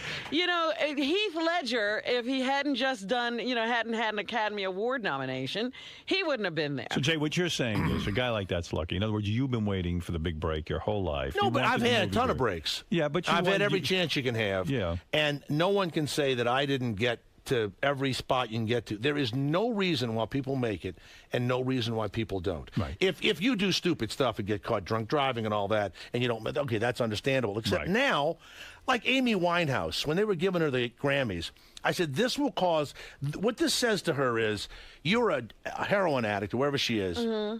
It's okay. And we're going to give you awards. You saw what she did the other day? Tore the hotel room up. She went berserk again. Absolutely. I think that when you work with people and they just came off the drunk tank and shit, and you go, wait a minute, don't pay them full fucking fare and don't give them fucking awards and shit. It encourages bad behavior. Absolutely. Josh, go ahead. You're on the air with Jay Thomas. Hey now. Hey now. Jay is the biggest fucking asshole you've ever had on your entire show. How can you say that? That doesn't bother me because it's your opinion. He's doing so great here. He's imparting a lot of wisdom. He's making some sense. He's making some sense here today. I've hurt myself career-wise, but, I mean, how long do I have to wait for this thing to really take off anyway? How old are you now? I'm getting old. Are you? Do you ever give your age, or you keep No, that never. Never. Because you still want those leading man roles? No. There's always there's always that hope they'll let me play 50 again. Right. Any chance of that happening, please give a call. Yes, Josh, what's your point? Yeah, I think Jay is still bitter about getting kicked off Cheers, and that's why he changed his whole act to be a bad Kathy Griffith act. Yes, I agree with that. You're so out of line with that comment. That doesn't bother me. It bothers me. I don't like it at all. Why? I don't know. I don't mind other people's true opinion. It doesn't bother me. You are one of the few guests that refreshingly has answers for every question I give them, and you talk about your life and you talk about what goes on in Hollywood. It's very refreshing. Ian, you're on in Albany. Hey now, Howard, how you doing? Hey now. I got two things. One, Now, hey now, is that a big saying here? Hey now, we love Larry Sanders. Yes. We love the Hank character. Yes. He always says hey now, and we love hey now. And you say hey now. I say it in my personal life. I You see. I go hey now. It's almost like the chant, Namneo Rangier. What's funny about it is someone called me about a year ago and said, do you know that fucking Larry Sanders show rips off your hey now? I said, no. You have it all backwards. It's a tribute. Ralph says it more than you. Ralph says hey now. Every 2 seconds. Hey now. Totally identified. Now, with who hey is this? Ian from? This is Ian from Albany. Go ahead. Hell Ian. yes, Ian from Albany. One, I just want to thank Artie for helping to save my life. I had a bad opiate addiction, and him bringing up Subutex, I looked it up on the internet and went to my doctor and got Suboxone. I've been clean now for a while. So You took something that makes you stoned, but it's not an opiate. Right. It blocks the high. It doesn't get you stoned. Why would you want to block a high? Well, because you get high too much. Really? Yeah. When you're getting high on heroin, you need something to... Really, to block it? I see. Yeah. Okay. Well, I'm God, glad. are you on heroin, really? I was. Jesus, that's wild. Want to get out of the room now? No, that's crazy. All right. Ian, heroin what and is your shit. I point? love all that. Have you ever done heroin? did brown? You know what brown is? Brown. You mix it with gunpowder. You mix either heroin or coke with gunpowder and you my snort it. God, I've never. Why would you do that? They do it to the kids in Africa before they send them out to, kill people. What does the gunpowder do? It makes them want to shoot, I guess. I don't know. Seriously, you ever heard of mixing heroin? I know. I never. Brown. That sounds like something like Skinner would do on the road. I had one of those. I had a kid on. He's like famous now, who was one of these little murderous children, one of these murderous African kids, and a woman in Ohio adopted him. He's like a college student now, and they're saying the book may not be true, but we had him on, and he talked about they would load him up with brown, which was cocaine or heroin or something, and gunpowder, and then indoctrinate him, and it's like Blood Diamond. Wow. Yeah, brown. All right, Wow. Ian. Ian, don't try that, okay? Ian, if you had a point, what is your point? I just wanted to also say how refreshing it is to hear Jay come on the air and truly speak his mind instead of this canned bullshit that celebrities usually say. That's right. Yeah, but it's not helping me. And Don doesn't like But my wife. keeping your mouth shut hasn't helped. No, it hasn't. Yeah, so maybe go this route. That's it. Try this for a while. All right, let's I used to make fun of Robin Williams, and then I heard they were redoing the Mork and Mindy movie, and I've said he's the greatest guy in the world. I'd give anything to be Remo Da Vinci one more time. That Remo Da Vinci character. Do you know that's my code name when I stay in a hotel? Remo Da Vinci. It's the greatest name in the world. Absolutely. Don't use that name, Robin. All right, I can't use All right, that. listen, Jay Thomas, you are a Thank you. fresh breath It's of always air. fun to be here. Air what? Thank you. You're a breath of fresh air. I am not joking, though, about thinking of Fred the other night when they were doing the sound effects. Yes. I thought, well, this is like Fred winning it, which Fred would deserve an award because of the longevity he's had. I thought Fred blew it yesterday when I asked him to do the impression We sound put effects the spotlight on him. of me masturbating quickly. He choked a little bit. There's no sound effect of that? Well, he Can you do it today, Fred? Yes. Fred, I'm going to slam. What is it? It was, no, not that. What is that? I said, Fred, I slammed the door. I began to jerk off, and I came in 3 seconds. And he was a little slow on it. So, Fred, redeem yourself now. Go ahead, if you would. There you go. All right, that's it. Academy Award nomination. But Jay, how'd it go in there? It was like talking to a friend on the telephone. I mean, it doesn't help your career any, but it's fun. It seemed like you had a lot to get off your chest. What's with all the negativity? You know what I like about you? You're so insignificant, and then you make comments about people. I have nothing to get off my chest. I had a very nice time in there. It's like talking to someone on the phone about people that had no interest in helping me anyway. So then how can I hurt my career if they weren't going to do anything for me before? Then fuck them now. So you might as well just say it. But not just say it. They don't give a shit that I said it anyway. And they're probably not even up this early. I never say things in the middle of the day like this. I don't wait right early. Good morning, Joan. Good morning. How are you today? If you get further away, I'm fine. Okay, I'm trying. Okay. I'm getting better as we... You're getting better. That steady hand. Okay. We're following you, I assume. Oh, look, food. Oh, this is nice. This is Cupcake Wednesday. This is Cupcake Wednesday. All right. Is there any coffee or is Coffee Thursday? Yes, definitely. Cupcake Wednesday, coffee on Thursday. So, Joan, you just got done with a play I was just reading got about? done with the play. We're now taking it to Edinburgh and then London, and we hope New York, yeah. Cool. Nice. Excited to see Howard, as always? Always happy to see my darling Howard. Well, he's talking about you. I think he's excited as well. God bless him. I love him so much. I thought it was Pamela Anderson, but Joan Rivers is here. Yes, there's a beautiful blonde coming into this. There's a hot blonde in a thong walking in. A sexy Joan Rivers. I read something in the paper about Pam Anderson, quite frankly. Pam Anderson is, she showed up to Hugh Hefner's hotel room. Naked, completely nude. Really? I thought that was Pam Anderson in the green room. They make that mistake all the time, don't they? I said, I just was reading about Pamela Anderson. She went to Hugh Hefner's hotel room naked for his birthday. Like she stood there stark naked and delivered a cake to him. That's desperate. Yes. Desperate. I would Gee, love what that. can I do now to get them to notice me? Well, she's going to do a reality show. I told her years ago to do a reality show. She said I'd never do that, but now suddenly she's doing it. When nothing else is happening. Yeah. Are you doing? You do a reality show? I'm doing one with Melissa now. I would That's watch right. that. I heard about that. I do anything. I'm a whore. That's why You're you keep- desperate. I'm desperate. You My are. whole career has been one desperate scream. I don't feel you're desperate. Are you No. desperate? Are you out of your mind? No. I'm asking you if you. Yes, I am out of my mind. But are you desperate? No. My career is like an upsurge.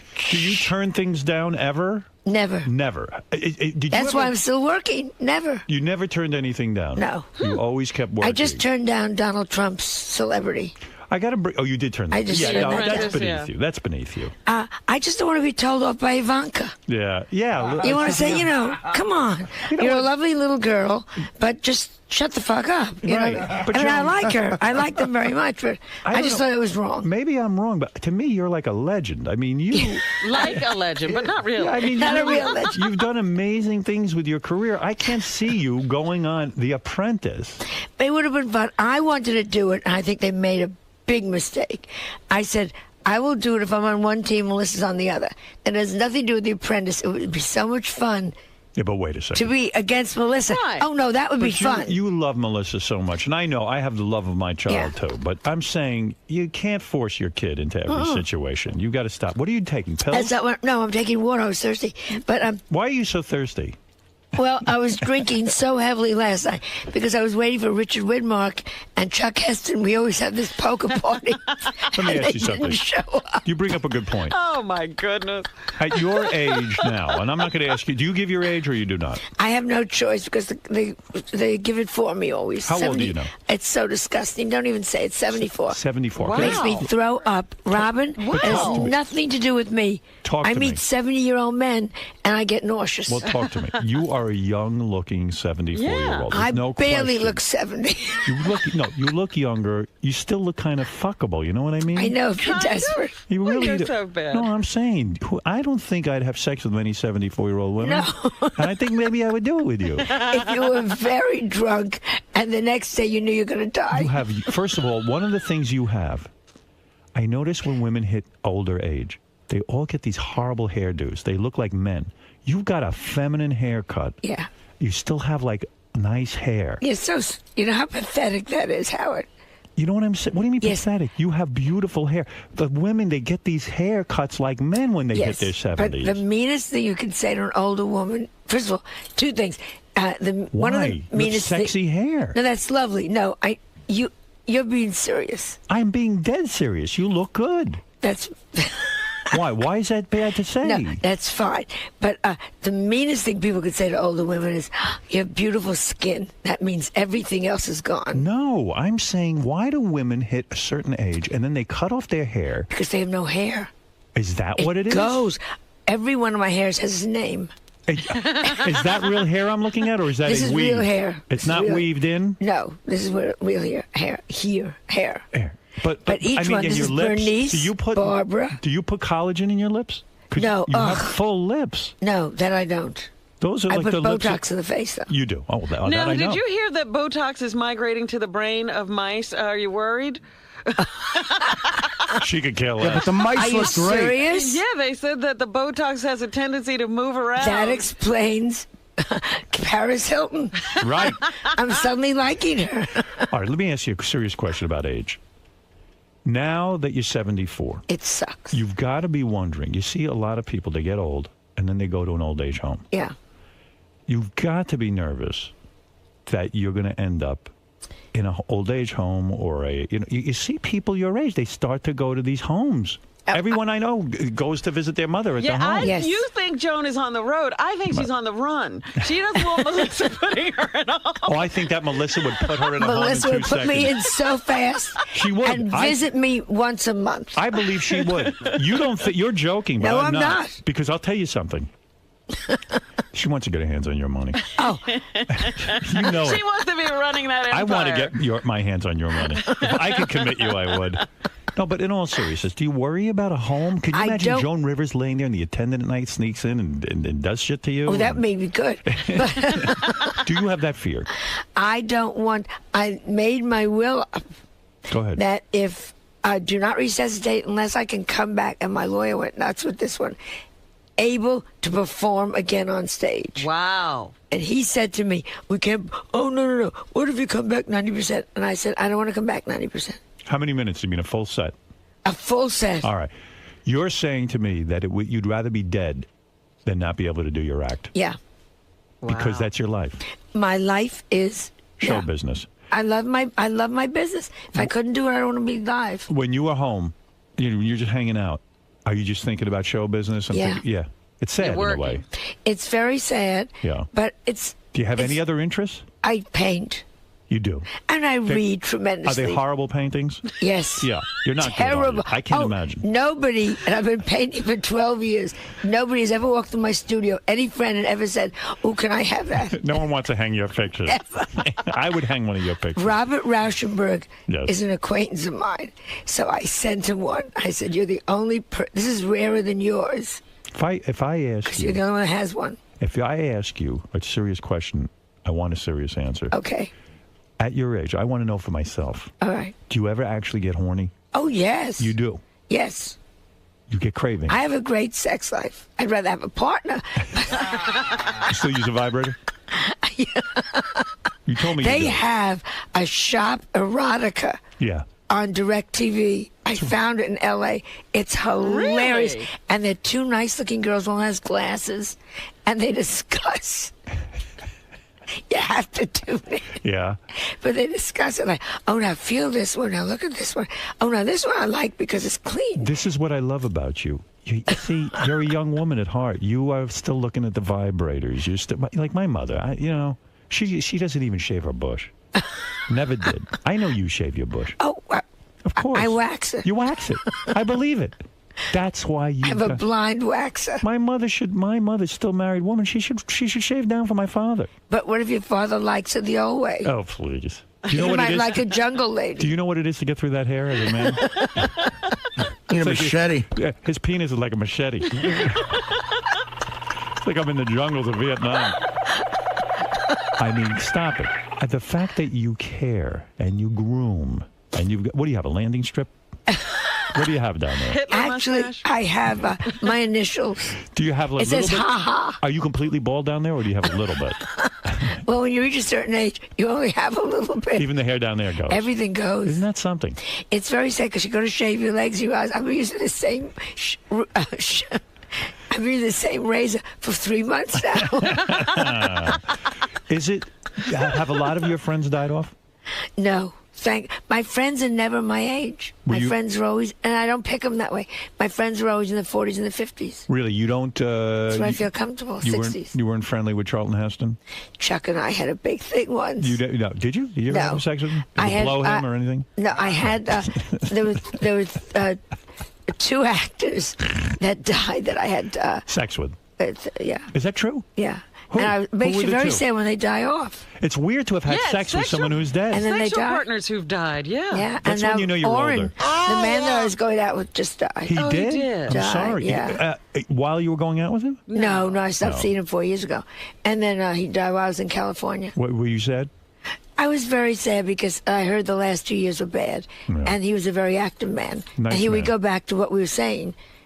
I don't think he wanted to sit with a tube in his stomach. Is it weird, do you Oh, he didn't want any of that. He just wanted to go. Yeah, and I'm sure they kept him alive. Yeah. Is it weird to think back, wow, the guy his penis was inside of me is now gone from the Yeah. planet? That is weird. It's very weird. It's got to be It's weird. very sad. And you remember the great times. You remember, and you go, he's gone. It's depressing. Yeah, but I don't dwell. And I'm didn't- very shallow. And didn't Oren leave you for two women in their 80s? He didn't leave me. I kicked him out. You kicked because him he was out. going out with this real slut who came in. This You're just a pathetic jealous lady in a diaper. Who was the second one that died? The other one was an actor, and I don't want to. But Why don't you want to say the name? Was he a married man? yeah, He was? yeah. You were dating a married You were man? having an affair with Yeah. him? Wow. Is the wife gone now? I don't know. And I'm really not going to send her a Christmas card to have it returned. You're saying Joan Rivers had an affair with a married man. Was it Heath Ledger? Is that who No, it was? no. God love Heath, though. He tried. Yeah. He tried to get in your pants. He heard you shaved. You know, he died because of me. Right. They think it was one of those little skinny Olsen bitches. Did you, is this true? A famous actor and you were Yeah. lovers? Yeah. James Brown? I'm not going to tell James Brown. Why, are you against black people? I love black people. You love black. Have you ever had sex with a black person? Yeah, actually, no. No. But no, because they love me, though. Black men love me. They do. They go wild for It's you. the ass. I swear to God. You got that ass thing. But you're telling me, when was this affair? 15 years ago. 15 years ago, you were with a California. married actor. You carried on for how long? 6 months. Yeah. It was Wow. great. It was great. A name we'd know. A name we'd know. Wow. How about that? And he died recently? Yeah. I'll give you a hint. A Hitler. Can I take a guess at the person? No. Let's move on. Charles Nelson Riley. Oh, my God. How'd you know? Is that who it was? Boy, you just can read me like Was a his book. husband pissed? Wow, this is intriguing. I never knew this about Look you. at Joe. Look at Joe's you got a temptress. racy No, but past. you know comedians. Look at you. Comedians of Was are it Tom different off- Poston? Yeah. Oh, it was, wasn't it? No. No good? No good. He's not hot. No. So you he's still, dead. So you still make, you still discriminate in the sense that some guys are not hot enough for you. Oh, all these old guys that come up to me, you just go, ugh. Was it Eddie Albert? No, well, he was attractive. Yeah, you liked him. I I thought think he it was Eddie Albert. No, it wasn't, but he was attractive. He was married to Margot, Margot. a Spanish vixen. Wow. You know what it said when you're mentioning names that no one knows who the heck you're talking about. So in your will it says, if I die. Or if I do not resuscitate me unless I can come back 100%. Wow. 100%. But suppose you have one of those long, slow slides. There's no. I would kill. But I think the minute the doctor says you're in the middle of a slide, that's the time to. Really? But you don't know till you're there. Was it Robert Goulet you were having an affair with? No, but he tried. He did try to get you. Yeah. And one Christmas Eve in Vegas, He wanted it. he tried. Why not give it to Robert Goulet, a handsome man? It was a handsome man, but he was a crybaby. you know. You took your clothes off and you started crying? He used to carry a gun. I thought, oh, Now, who is going to make the judgment that your act is 100%? Would you leave that up to me? I'll leave it up to you, Yeah, not okay. my lawyer. It wasn't so good the other night. You know, Time to put her down. pull the plug, Melissa. I didn't think that was a fun. I've heard those jokes before. Robert Goulet came on to you, huh? Yeah. No kidding. He hit me on the rear end. He We were was backstage. He's a very physical man. Yeah, he was very a rough. beautiful man, though. Right. He's so good looking. Right. And he said to me, "Are you wearing a girdle? That's real. Ooh, you work out." And that you think is a come on? No. And then I was down in my dressing room. It was at the Frontier Hotel in the Desert Inn in Las Vegas. Right. And I was watching my dress and like, knocky, Really? on the door. Look at you. Christmas Eve. Who knew? Yeah. Well, look at what a great life I had. Christmas Eve, sitting in my dresser. And he knocks on the door, knocky, and he had Bob. champagne. He said, "It's Bob." Naked. It's Bob. And he comes in the room, and you know right away. You're a woman. You've been around the block. You know what's going on. And I said, "Look who's here. Annie is my dress." You didn't want Bob Goulet? Oh, I think she did. So he said to you, let's drink. You have to be careful. You have to be very careful because I don't like to meet them again afterwards. Right. So no love affair there? No. But he was a handsome man. What A about nice you? man. Was the man Mike Douglas, the talk show host, that you carried on with? You are picky. It was, I wish it was Merv Griffin. I'd like to be the widow Griffin. You're not kidding. Everything in your life is getting depressing with this aging. Because everything in my life is great now. No, your dog even had to have a leg amputated. Yeah, that was... What? Yeah, Yes. my dog.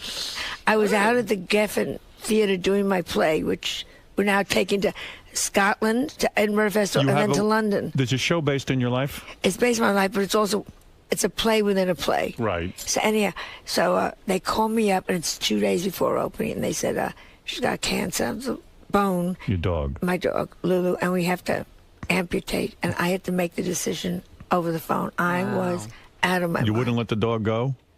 I said, no, let's do this, and let's see. She's fabulous. She has 3 legs. Do people make fun of her when you're walking her on the street? Well, Paul McCartney's dog is after her. Here come the jokes. Nice. I'm using it now as a tripod for my camera. You know, I had heard that you hate Victoria Beckham, the wife. That cannot you hate her. bear her. Well, how did this feud start? She doesn't know it. She's too. I don't think she knows anything. She's so busy. She's a Spice Girl, right? She was a Spice Girl, and she was a Cockney Spice Girl. That, you know how you know any That's place. Bad. Any place. Cockney means what? Low class. Low class. In Okay, England. go ahead. Any place you go, you're always asking in the airport lounges, the limo drivers, who'd you like, and they'll give you names, and who cares. Right. And then you say, who didn't you like? And certain names come up. Tommy Lee Jones comes up very often. They don't like Tommy Lee Jones. What's his name? The actor, the Australian actor. Mel Gibson? No, anyhow, we'll figure it out. But, and then her name comes up. She's very entitled. Entitled, yes. Very entitled. She And walks like she's entitled. She's entitled. I am me, and you're not. But you must admire her thinness. You love skinny women. I love skinny women. And she's a fashion plate. She's always wearing yes, designers. But when you hear these one horror story after the next, but you've never met her. Never, nor do I wish to if she's so busy with herself. You just look at her and you know. I still tune into that red carpet on TV Guide or E, and I miss you. We're going to be doing it now for AOL. We started all over the world. That's not fair. You started it, and now it's on AOL? All over the world. But it's all over the world. But it's a come down. We got 2 million shots. We got 2 million hits. You did? More than we got on TV Guide. But you hurt people. Helen Mirren recently admitted, the famous actress, that when you criticized her clothing on the red carpet, she went into a funk. She said, I'm watching the telly, that's what she calls it, and Joan turns and looks at the screen and says, Helen, get your act together. You've got to start dressing better. It was like the TV was talking to me. I cried. Yeah. Yeah, but she got her act together. And we're friends. And she changed. And she became Dolce & Gabbana, took her over, and she looks great. And she says to me, course of you. Wow. And you still perform in England for the Queen of England? Yeah. Is she a friend of yours, the Queen of England? No, Charles is. You're friends with Prince Charles? Yeah. You must love that. I love him. You would love him. He would love you. Oh, look at you. He's got the greatest... Look at you. Look at you. Howard. Friends with the aristocracy. No, friends with That's individuals. Not you. No, he is hilarious. Hilarious? She is hilarious. Really? Camilla. You and would what love do you mean them. you're friends with them? How far does this go? We send each other funny notes. On email? No, email we don't do. Little letters. I send them funny letters. They send me funny letters. Oh, look at this. So you're pen pals. Have you ever swung with them? No, not yet. I can't believe it. I wonder how far this goes.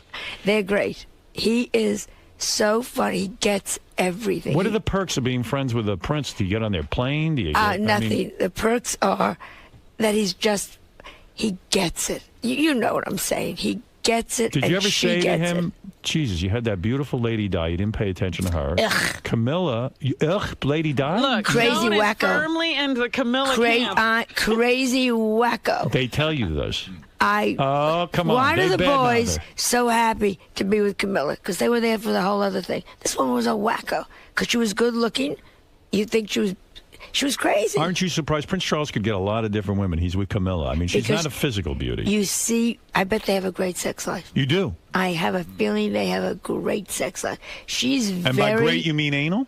I mean, I don't know. But you look at her and you know that she's a great... You just know she's... Wow, she's earthy. Joan's really in that camp. I love them. Look at Camilla. her. She's Wow. I adore How do you get them. to be friends with all of them? We went painting together. Is that true? Yeah. How do you get to go paint with them? I'll go paint with them. I mean, Were you all in Habitat Yeah, for the but you might be Humanities? good. I think they brought me along originally because they knew I'd be the worst. So you go painting. Where do you go painting? Now, In the that's south of France. Look at you. Yeah. And what do you And mean? they're sitting there in front of easels and you're all painting? Yeah, well, she and I went off together. It's great. We painted green fir trees. Well, I don't understand something. You got to back up on this one. Somehow you get to know Prince Charles and Lady Di, and they got to be careful who they become No, friends I with. didn't know when he was. I mean, not Diana. Lady Di. I mean Prince Charles or And whatever. Camilla. The new one. The Duchess. Camilla, the Duchess Camilla. So this is unbelievable. So how do you ingratiate yourself and get their trust so that they'll take you painting in No. the south of France? It was through a mutual friend. A mutual friend knew them. Yes. And they invite And you all to a and party. they go to paint, and they knew I paint, and they brought me along. Oh, they and go I- to paint. Okay. Yes. So At all of their you go to house. paint. Do you have a painting outfit? Do you wear a beret?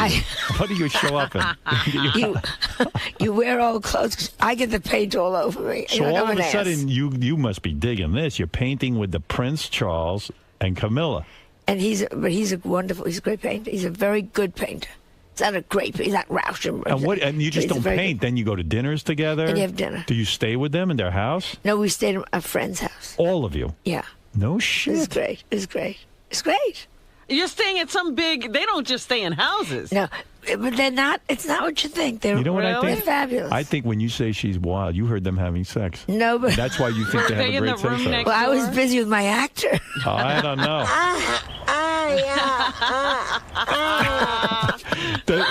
I bet you that broad puts a strap on and uses it on Charles. I bet. I'm telling you, he is so attractive. Really? You would never say this if you didn't know him. If he wasn't a prince. I would never say it until I met him. He's very attractive. You I'm want him. telling you. Would you do him? Oh, and I wish I were 10, 15 years younger. And he wasn't married to her. Right. I'd have an affair with him in a second. Wow. In a second. You temptress. Yeah, in a second. I think he's got great style, great charm. And then what do you do? Like, you guys sit around and drink at night and hang out and talk? And you laugh. And you laugh. And you, And what do you go do with like? all your friends? You laugh. And what you are tell you talking stories. about? Oh, those stupid subjects of mine. I think The people disgust me. you just talk. You And- just look and at you. Yeah. What do you guys wear at night? Do you get into jammies? No, you get into. He always wears. He looks good. I don't know what they wear. It was like a blazer. You know, because you're in the country. Blazer. Oh, June, I tell you, Di was such a cunt. I'm so much happier now. And I always look. You try to look good. I wear a And what lot do of you Joan call him? Rivers jewelry. What do you call the cat? Do you call him Prince? Sir. You call him Sir. You never say, "Hey, Charles, what's doing?" No, sir. Do you have to wait till he sits down? What's the deal? You got to call this fucking guy Sir? You? But it's fine. You got to be kidding me. No, but you just say sir, and you call her ma'am now. Ma'am. Her ma'am. You She's can't ma'am. call her Camilla. I did, but I don't now. I've never even attempted to. Really? But you don't. You go, you He hang out- laughs because I'm always saying. He knows I'm going to come out and say really bad. I always say, with all due respect, sir. And then comes, she can go fuck herself. You know what I mean? Right. And he always starts to laugh because whenever I say to him, with all due respect, sir, he knows something's coming out of that mouth. I can't believe you got to call him Sir. Everybody, It's so weird, it's just, but it's like it's a friend, and also you're, age-wise, you're. But he's so he should call you Sir. He will be. I will be in a room, and you go over, and you always do a little like a little curtsy. and he Oh. will always take me and kiss me. Where? on both cheeks. It's Really? It's fabulous. I adore him. I And you adore think him. I she's- adore her. And you think she's wild sexually? I think she's very. Yeah, I think she's terrific. Do you Does think she she- have to call him sir? Oh yes. Oh sir. Do you think she urinates on him? I don't know. You think Nor he do gets I that crazy? care. Yeah, she's a Now we're back to Rhoda Barrett and Danny Thomas. That's what I heard. You know what? If I was hanging out with Prince Charles, I'm not calling him sir. I'm I just gonna say, wouldn't hey, either. Dude, You we're would hanging. because- Let's drop the pretense. You got to bow when you walk into the room? No, I'm telling you guys, he's fabulous and she's fabulous. All right. See Joan this Sunday and Monday on QVC. QVC Jewelry, You back to still, reality. still going strong with that, huh? Oh, thank God. Yeah. That saved me when the career went away. A girl, a girl I went to high school with designs Joan's jewelry. Patty Foster. Is that right? No one designs on Judy but Joan. But No, I mean, she didn't tell me that. She said she worked with you. She yes, she helped could have you. worked. Yeah, you know what I'm saying? Do you know who that is? No. Is that true? She's telling you fibs, Artie. No, she Joan may have does- worked for a while for us. Yeah. All right, She was proud of it. Yeah, I'm sure. That's why she told us. Yeah, and I'm proud back that we all loved Patty very much. We were sorry when she left. She was a good employee. Oh, she was Marianne, very pretty. Marianne from Brooklyn. Go ahead. You can say. Joan Rivers, I would think Rick Dolmeyer was more your type than Prince Charles. Rick Dolmeyer is He adorable. hot? I mean, come on, Joan, are you kidding me? He's adorable. Rick Dolmeyer's on QVC, and you'll see us together this weekend. Irish John, you're on the air for Joan Rivers. Hey, good morning, Howard. Hey, Joan, I saw your Geico commercial. You were hilarious in it, and you looked incredibly hot. I would love a shot at spreading those 74-year-old legs. That's so sweet. He's Thank not kidding. You could get a. How old are you, Irish John? I'm 38 years old. I just Yeah. got engaged, but I'll dump my fiance. Oh, that's nice. I see a good marriage coming. All right, now, who are you supporting for president? That's what you're always political. I hate them all. I think they Equally. should all be, fucking ashamed for 2 years running around the country. Take care of the country. They are so. Everyone is such an egomaniac. You're saying they're all senators. They should be in the Senate. They should be in the working, Senate. not running around the country. You're goddamn right. And spending all that money. I But you're find going to it have to obscene. pick one. Are you saying you're not going to vote? I don't know who I'm going to pick. I despise them all. I think Obama is interesting. I think you didn't notice in 20 years that the guy is saying Americans are terrible. You didn't notice. And the guy, I found the minister very bad. I found Hillary so power hungry that it's just stop it already. Right. She won't tell you hello unless she gets a poll. I find McCain, I'm sorry, I don't want a Republican. You don't. So it's. So you don't know what you're going to do. This country is pathetic. Who are you for? Who am I for? Hillary Clinton. Okay. That's it. That's what I'm going to tell you. Fine. That's fine. I like her. I like power-hungry people. I'm power-hungry myself. I don't think she would go You from notice here. I keep Robin in a booth over She there. wouldn't go across the street unless she knew the polls are with her.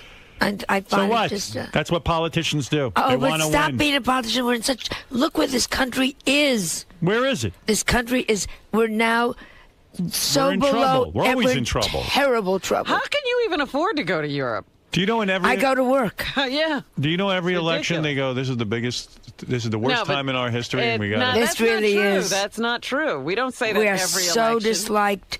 I was doing a We quiz are. show in England, and they booed. I said something, oh, leave Americans alone, because every joke was anti-American. Right. And I just turned to them and said, oh, stop. We helped you in World War II. Now, come on, guys. Yeah, my husband was English. And somebody from the audience called out, you didn't get in here fast enough. And you want to go, what? Wow. Well, They as hate us. They hate. Listen, as someone who's always been hated, I don't pay attention. Matt, go ahead in St. Louis. You're on the air. Hey, Howard. Thank you for my Quickly for Joan. She's very busy. She's got QVC. She I has the know cutting that. room. And I'm in a new show called Z-Rock on IFC. Quick question. Who's got the hugest dong in Hollywood? Who's got the biggest penis you've ever seen out of all the men? you've been with? Oh, Ellen DeGeneres. You think so, huh? No Are question. you friends with her? No. No, not even friends with any of the young comedians. Yeah, Kathy I'm friendly with. Kathy Griffin. I'm friendly with Rosie. Right. I'm friendly with Margaret Cho. Okay. All right. That sounds good. That Yeah, sounds I'm nice. friendly with the ones that All right. I like That are that. funny.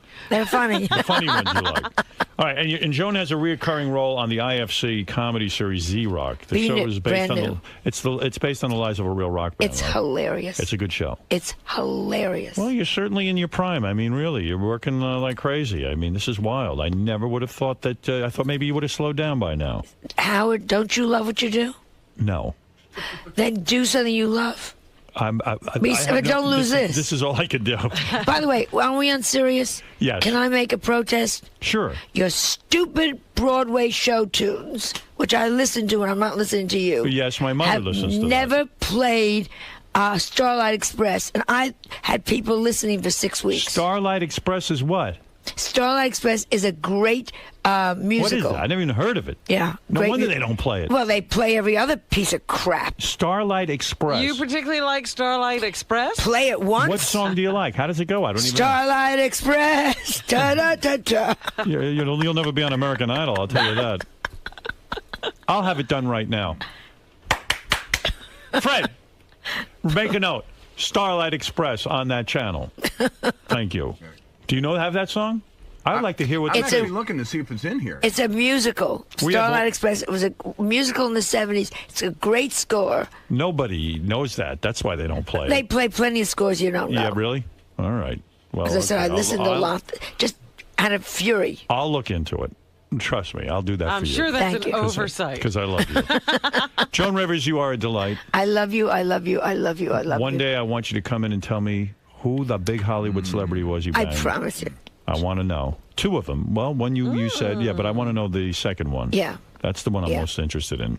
Why you didn't bang Robert Goulet is beyond me. Well. Not your type. Not my type. Yeah, he's a little rough. He's physically rough. He used to beat up Merv Griffin all the time. I know. Well, everybody did. Yeah, everyone took a shot at him. Merv begged for it. Were you friends with Merv? Yeah, he was a funny man. He's gone, too. I know. I wasn't that friendly. You should have banged Carson. Then he would have left you alone. Sure. Everybody else did. Right. Joan. Hello. I feel as though Howard was especially fresh with you today. No, Howard's. No, I thought Howard was actually very sweet today. You think so? Even with all that talk of shaving habits and oh well, who you're banging and who you have. Howard. I feel like someone else wouldn't have been able to get away with these questions with you. But now I have to go back and rechange my shaving habits. Because now everyone knows. Now he's made me stop and think. I should have said to him, I have a Jewish star. Oh, this is that. Okay. Excuse me. Thanks, Joe.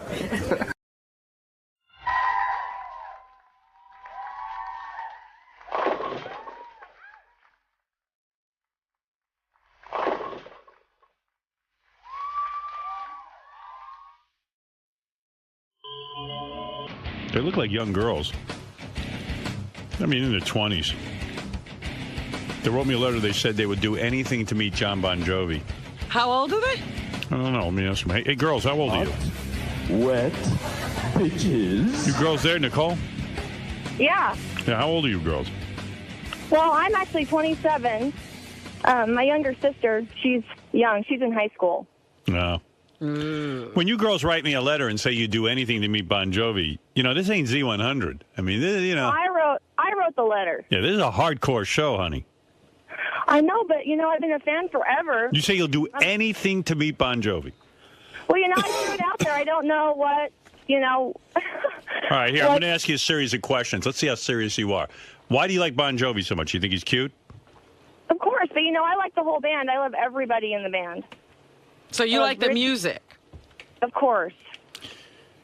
Would you eat whipped cream out of Artie's asshole? Oh, God. Well, you said you'd do anything. Well, is that what it's going to take? That's anything. I'm just asking you a series of questions. I ain't telling you what it's going to take. Do I get to meet Springsteen? Oh, God. Do you what? Do you what, Artie? What? If that happens, do I get to meet Springsteen? No, you just get You get rimmed by a girl. You get this nice-looking girl to eat whipped cream out of your asshole. Oh, all right. That's your treat. See, the funny thing about my asshole is it's located on my cock. Yeah. All right, would you eat whipped cream out of Artie's asshole? Well, it depends if he had some testing done. Well, see what I mean? I just told you I got an 890. You're not willing to do anything. I am too. No, you're not. We just offered you something. Your first answer was no. No, I didn't say no. What did you say? Well, I just said make sure everything's good with him. Let me ask you something. If I told you that you have to lick hot chocolate off an amputee's stump, would you do it? Sure. You will do that? Sure. Oh, but I have to get tested. No. All right, if I get a guy here from the Guinness World Book of Records, and we try to set the record for the most clothespins ever attached to a woman's breast, would you do that? I would rather do that. You'd rather do that than lick a stump? Yes. Or put your tongue up Artie's asshole and lick whipped cream on him? Absolutely. Absolutely. All right, I'm just Now, trying to you get an idea. realize the breasts have to be bared to put the clothespins on. Well, it's better than the other two options. You have to take pick the best out of the hands dealt. Mm-hmm. Would you live with a bear for a week in a zoo? No. You won't. So Live with a bear? Yeah. That was a tiger. No, I don't know. No, I mean, I don't think you can't even do that. If I can arrange it. You would get killed. No, you would get killed. Yeah, I know. Your sister would see Bon Jovi. Right. All right, let me ask you this. If I bring you in here and I demand that you drink cat urine, gargle with it, you will do it? For sure. You would? Totally. I don't know what else to do. I've been trying to meet these guys since I was like 9 years old. I've gone to all the shows. I mean, they're awesome. Would you lick a tiger's asshole if he was chained up?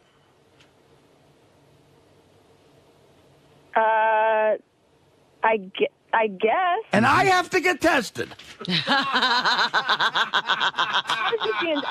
You're drinking cat piss. All right, here's the ultimate question. Giving a tiger a rim job. Because this is the one I'm thinking for you.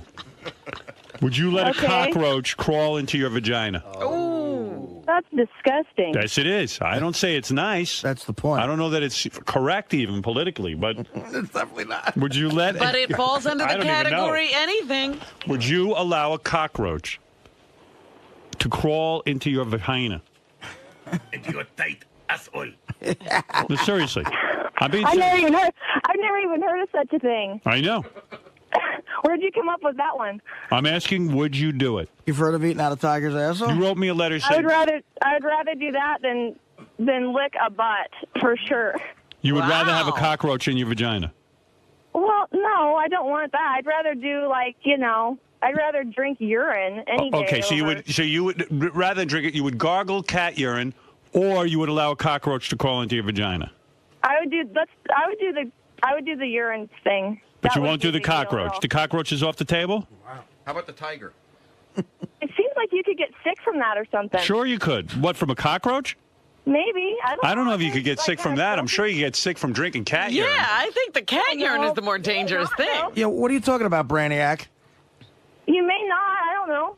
If you had to, I don't know. What happens if it, gets bacteria or something? That's kind of gross. Right. Okay. I'm just asking what you said you'd do anything, and I'm trying to figure out what anything is to meet Bon Jovi. Well, I didn't know what it was. I want to meet these guys, and my sister and I just traveled all around. I understand you want to meet these guys, but I got to have you do something. Would you let a cockroach crawl into your vagina? How could that even happen? How could he even go in there? Because you'll hold it open, and we'll direct it towards your vagina. Put some bait in there. I'll put a cockroach on the tip of my dick. We take a straw, we put the cockroach in the straw, we insert the straw into the vagina, and we tap on the end of the straw, and the roach will go down. Oh my God! How do you even get it out? Fred has done this before. Fred knows how to do it. Getting it out is your problem, sweetie. We're only getting it in. Yeah, we don't extract the cockroach. Put a roach motel How in your could you pussy. even get it out?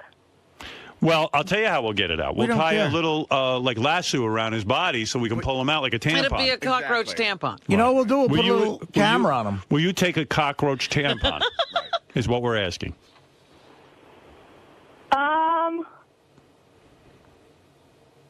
That's what it's going to take. That's what it's. I didn't say that's what's going to take. I'm asking if you would do it. Well, I guess. You would. All right. Well, let me check that off. Look, let's cut to the chase here. You and your sister let me and Benji fuck you 6 ways to Sunday. No, that's not on my list. No. Oh, no? No. Oh, shit. That's not on I'm the not making table. anyone do that. That's your list. Okay, what if it's just me? Not on the table. All right. Let's see. You realize you'd rather have a cockroach than you. I mean, what's this broad's problem? Would Oh, you come hide? on. Would you hide a AA battery in your ass and smuggle it through airport security? Sure. You will. That's better than the cockroach. Okay. Okay. All right, finally, I need to know this. We're going to do a weird food segment. Would you eat a cooked piece of a dead person? Yes. You would? Wow. Like if I gave you a hand or something, or a thigh. Yeah, that would be, yeah, totally. You'd eat the whole Anything that has thing? to do with that. You would eat a human being? Well, a whole human being? Not a whole human being, like a leg. How do they even prepare that? Well, with salt and vinegar and...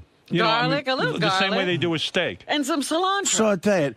Would you actually kill the person as well? No, sir, I'm being serious. Will you eat a human being's leg? Yeah. Okay, let me check that How off. would they even? Yeah. I mean, they have to like take all the flesh off or what? No, I mean, the skin is What, the did best you part. want it filleted? Skin's all crackly when you eat it. You got the bone? You ever have chicken? Do you ever eat chicken? Do you ever eat chicken? Of course. So they leave the skin on chicken? Yeah, it's true. Right. I'd do it. Wow. All right, finally. And I'm just trying to figure out the parameters here. Okay. Because you sound like you're a player. If you would eat a dead Totally. person, would you allow us... That's not really that, but you wouldn't? I'd have a hard time with that, yeah. And I don't know that I need to meet Bon Jovi all that much. We wouldn't. Oh, and of I'll be course honest we with you. wouldn't, you nut job. I'm not bragging, but I've been to John Bon Jovi's house, and it ain't all it's cracked up to be. I've been Well, there, and I I didn't say I left. wanted to go to his house. You know what's funny? I was there at a party with him, with Bruce Springsteen and Paul McCartney, and you know what? I left early. Well, so you're asking the wrong asshole. You also left your engagement party early. Right. It was boring. Well, and your wedding will be the same. I'll be the first one to leave my wedding. No, What do you imagine will happen when you meet Bon Jovi? No, I want to go see them at their last show in Madison Square Garden. Last show of this tour. Oh, you mean you do all this just to go to a show? Well, no, I want to meet them too. Yeah. We got the runaround when we went down to San Jose. They gave us the wrong tickets that we bought. The whole thing was screwed up. Cute girl We like got you. there. Cute girl like you should have been able to get backstage. She's really cute. Yeah, look, I got a picture right here. It ticked me off when we got there. We got the wrong seats. How'd you get a Mercedes? Your parents gave you a car? No, I worked for it. What do you do? I have a catering business. No kidding. And you're going to accept a cockroach and eat a person? Yeah. Hey, I could probably cook up the leg pretty good. Look how cute she is. Look at the TV camera. Really good. She's really cute. Yeah. Season it up, I don't know. It's kind of nasty. I bet you Richie Sambora would bang you hard. How did she not get backstage? I don't know. I asked. We met the guys from AEG Live, and they're like, "Oh, Bon Jovi never does a meet and greet," and it's like, what? Could we put a live mouse in your ass? Sure. Okay. And finally, and this is a big final one, would you allow us to raise a hamster in your vagina? I don't think that's a good one. Just like it's in there and then it pokes How its head out? long does it have to stay to be fully grown? Well, I mean, it lives in there for like an hour and then we feed it. Oh, that's There's raising. no way. There's not room for that. You're tight? Definitely. We'll make room. I was going to say the hamster had to live there for 2 years, but I can see she ain't even going for an hour. Well, that's raising it. Yeah, There's no room. Would you be willing to I go think down it's to? better for me. Would you be willing to come to New York? I'll set it up. You can meet Bon Jovi right here in the studio. Okay. But you'd have to go to Ground Zero, the sacred ground of 9/11, and hold a sign up supporting Al Qaeda. That's just kind of a wrong thing to do. It's absolutely wrong. I'd probably get killed. There's a very good possibility, yes. And we'd get great radio. But would you be willing to do that? Could I have a little sign on the back of me that says not? No. It would say, I love Al Qaeda. What's the right point? at Ground Zero. I love Osama. I love Osama bin Laden. You think they'd really believe me? I don't know. That's for you to find out. Osama bin Laden rules. Just dress like I normally do? Yes. Topless. They probably would arrest me. They might. They very well might. Topless, they'll definitely arrest you. But just think of your reward. You get to meet John Bon Jovi. Oh, wait a minute. Is it just John? I don't get to meet Richie. I want to meet Richie. And Richie. And Gary Bryan. And What Tico. about Tico and David? And Tico and David. I love those guys, too. David Bryan. Yes. Gary. Tico just got a new haircut. He looks pretty good. Yeah, you would meet Tico. But you've got to go down topless to Ground Zero and wear a sign that says, I love Osama bin Laden and Al Qaeda. I'd do it. You would do it. Nobody would think it was legit because I'd be topless. You better hope they don't think it's legit. Well, they wouldn't. It would be kind of, if I wasn't topless, then they would think that. They'd know it was a radio promotion. Mm-hmm. Yeah, they would know if there's a girl standing out there, a blonde chick with her boobs hanging out with a sign. All right, here's the final thing you'd have to do. If I'm trying to figure out what I really want you to do. Would you agree, since you said you'd do anything? Okay. You have to taste the sperm of everyone on the show, all the guys, and then give us an opinion on who tastes the best. I'd do it. All right. Yeah, I was going to say, you're a caterer. You're used to taste testing. Yeah, in other words, we'll blow our load into your mouth, and then you... Oh, that's how it goes? That's not the same thing. Well, how you going to taste it? Well, you want us to blow our load into a cup?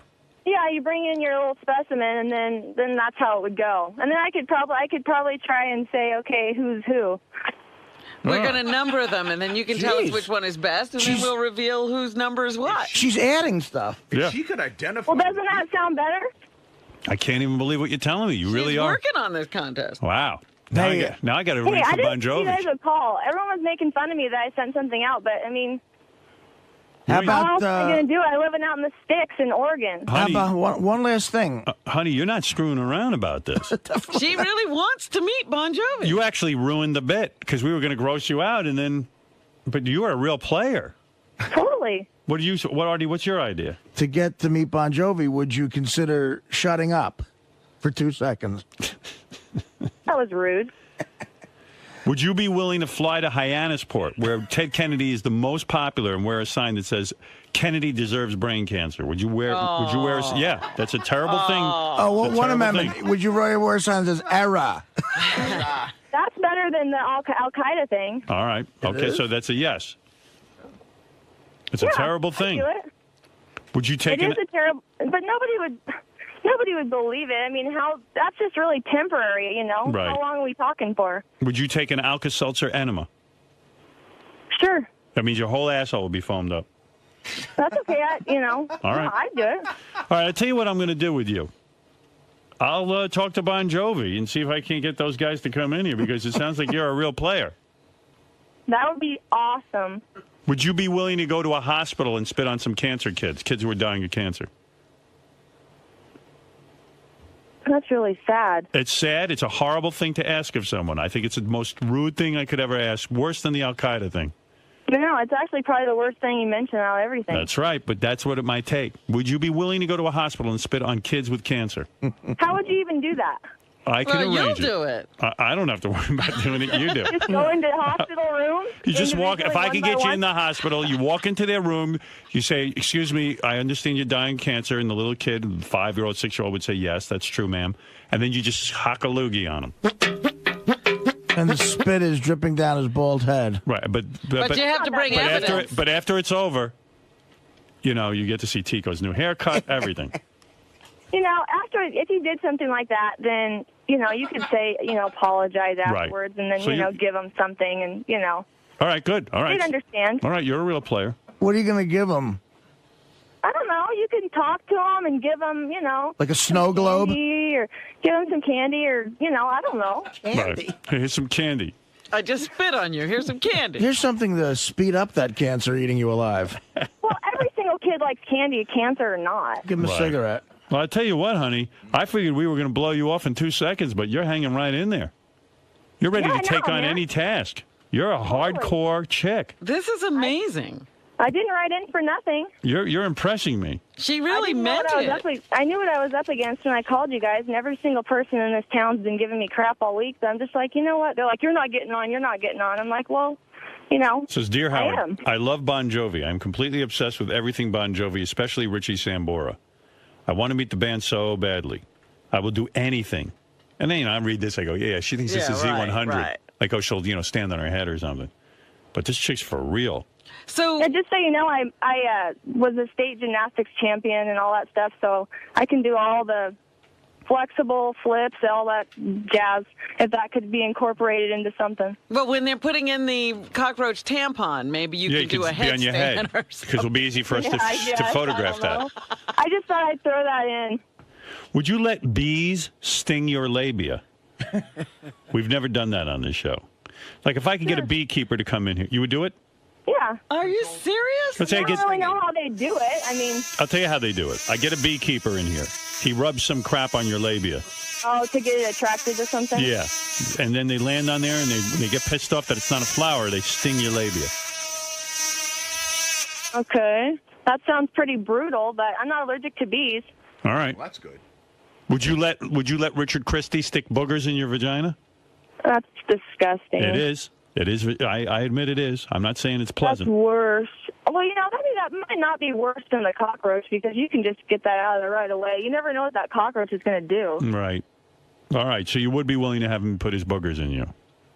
I don't really think that's a good idea. I like the other ideas better. I knew you liked them better, but if that is the one we decide, you will do it. You guys can take your pick, but, be kind. The booger thing really turns you off. Yeah, pretty much. All right. That's kind of... You'd rather have bees sting your labia? Totally. Drink Right. urine, eat a tiger's ass. You'd rather eat a tiger's ass and drink urine than have than have a booger in your vagina? I would rather drink urine. And eat a human being? That's not a big deal. People have done that before. I mean, what are you going to do? You The do it. Donner Party when they were delirious. Who do you know that's eaten a human being before? I mean, you're acting like that's not a big deal. Yeah, you know somebody who's done this? It is a big deal, but, I mean, people have done it. I mean, what do you do when you see in movies and stuff where Yeah. people have been out and... That's the one I'm leaning toward, by the way. You eating a human leg. Imagine when she gets down to the feet. It's going to be like a small leg. A small leg, a child's leg. I also saw... God, that's But What? with the feet, huh? a child's leg. With the foot. I mean, you don't have to eat the toenails, but you do have to... Like, you know how, like, when you eat chicken... Right. Sometimes the feet are gone and sometimes they're on. Sometimes I'm going to leave the feet on. We're talking about like a You have to eat the 5-year-old. foot, too? What? You have to eat the foot, too? Well, you'd eat the foot, but not the toenails. But you know how you suck on the bones of a chicken? Right. You can't eat the bones and the nails, but... Right. Well, But, I mean, I you don't even know if that even works the same like chicken. I don't know. Yeah, it's like a chicken leg. I mean, it's no different than eating the leg of a chicken. We'll save the leg toenails for is actually Tabitha. the best part. That's a lot better than eating something in the middle, where all But I didn't hear what you said. I'm curious about you. What did you say? Well, I was just saying the leg, you guys kind of picked the right spot because it's the muscle, which is the part that you actually would want to eat, not the stomach, like where all the blubber is on most people anyway. Yeah, it wouldn't be a stomach. It would be a leg. I mean, that's probably one of your best choices besides, like, maybe an arm or something. So you will eat a baby's leg? That's really sad, but I would pick that over... The whole leg. You're talking thigh and Yeah, the lower thigh leg and the foot. foot. Yeah. Thigh. What, For some reason, a I was leg? just picturing the calf. Sorry? I was just picturing the calf. The calf is the meatiest, nicest part, I would imagine. It's dark and Yeah, that'd white. be pretty good. Well, the quads might not. I don't know. Do you I don't care know. what race the child is? No. Yeah, do you like dark meat or... Would you like dark or white? Or Spanish food. I think inside all the meat's the same. What if we impregnate you and after 3 months we get the abortion and you eat the abortion on the show? That's disgusting. I wouldn't do that. That you wouldn't do. All right, I'm just trying to get the No. parameters here. That's killing. That's bad. Well, I mean, the abortion, Somehow we're going to have to get that baby leg. I don't know that I can get a baby, so we might have to grow a baby in you so that you can eat it. And then kill it. I'm saying A fetus baby leg? a fetus, like a 4-month-old. Like a frog's leg, it'll be. Like a 4-month fetus. Well, that's interesting. If we could get a parent to sign off on this, would you eat a baby's leg while it was still alive? But wait a second. I'm being serious now. If we get the fetus and we cook it, would you eat it? Okay. Cook a fetus? Your fetus. No, I wouldn't do mine. I wouldn't. No. It's. No, I wouldn't do So that. that's Who no. would actually do that? I'm prepared to cook your fetus, have you eat it, and then I am really prepared to get the whole Bon Jovi crew in here. Yeah, but then they'd never talk to me. Oh, they talk to you. No way, they wouldn't. I think never... I think They Richie and everybody else would Richie wanna went talk out to with you. Denise Richards. I think he talked to you. Not if I did something like that. I don't want these guys to think I'm like an idiot. Too late. I'm not. But a fetus is like a soft-shell crab as opposed to a human leg, which is more like a chicken leg. No, I do the leg. All right, the leg. Okay, I'm trying to understand what you do and what you wouldn't do. Yeah. So eating that kind of stuff, I'm a little bit better at that. I'm not an idiot. No, you're Not at not. all. You're certainly not. No, an I idiot. work really hard and, I'm not crazy. Oh, no, not at all. Not at all. I mean, No, who wouldn't want to meet Bon Jovi? Yeah, we Who wouldn't have a cockroach in their pussy? Who wouldn't eat a baby leg? Of course. No, the eating thing. I think I don't get to choose, but that would be the. All right, I'm going to look into this eating a 5-year-old's leg. That's the one I'm leaning toward, or the cockroach living in your vagina, or the booger. That's what I'm leaning toward. Lean towards the first one. Eating the human leg. Totally. Who wouldn't eat a human leg to meet a 50-year-old rocker who wears spandex? You wouldn't eat a leg, Artie? Huh? You wouldn't eat somebody's leg? Artie would eat anything. Well, only if it meant staying. I was going to say, that would probably be the most nutritious thing. Rich, you're on the air in Cape Cod. Hey, how's it going, Howard? Hey. Hey, I just wanted to say that this lady, she obviously has some kind of mental issues. I'd like to donate $700 to anyone of Beth's. Hey, relax. I'd like to donate $700 to one of Beth's charities if I could come in and meet Bon Jovi whenever the next time they're on. You don't even have to have them on. You have to. This chick is hardcore. I'm very impressed with her dedication.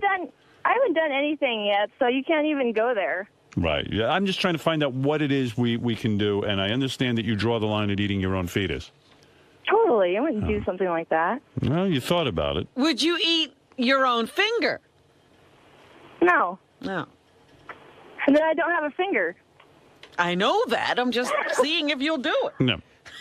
No. I mean, there's obviously But you'll limits. taste I our haven't done cum. anything You'll yet. taste our cum, though, and tell us which tastes best. I believe I will win. Well, you never know. Yeah. I'd have to do it to find out. Scott, go ahead. That in was Boston. rude. Yes, Scott. Howard, Yes. having a kid or getting a kid pregnant, getting her pregnant, and having an abortion, and eating the baby, eating the fetus. That's what you'd like to see? You want to see that? No, I don't want to see that. I can't even fucking Scott wants him. Scott votes for that, Nicole. I don't know. My audience. see that. I have to please my audience. I'm going to have to impregnate you, and then we're going to eat the fetus on the air. Oh my God. I would never do that. That is. That wouldn't even be a choice.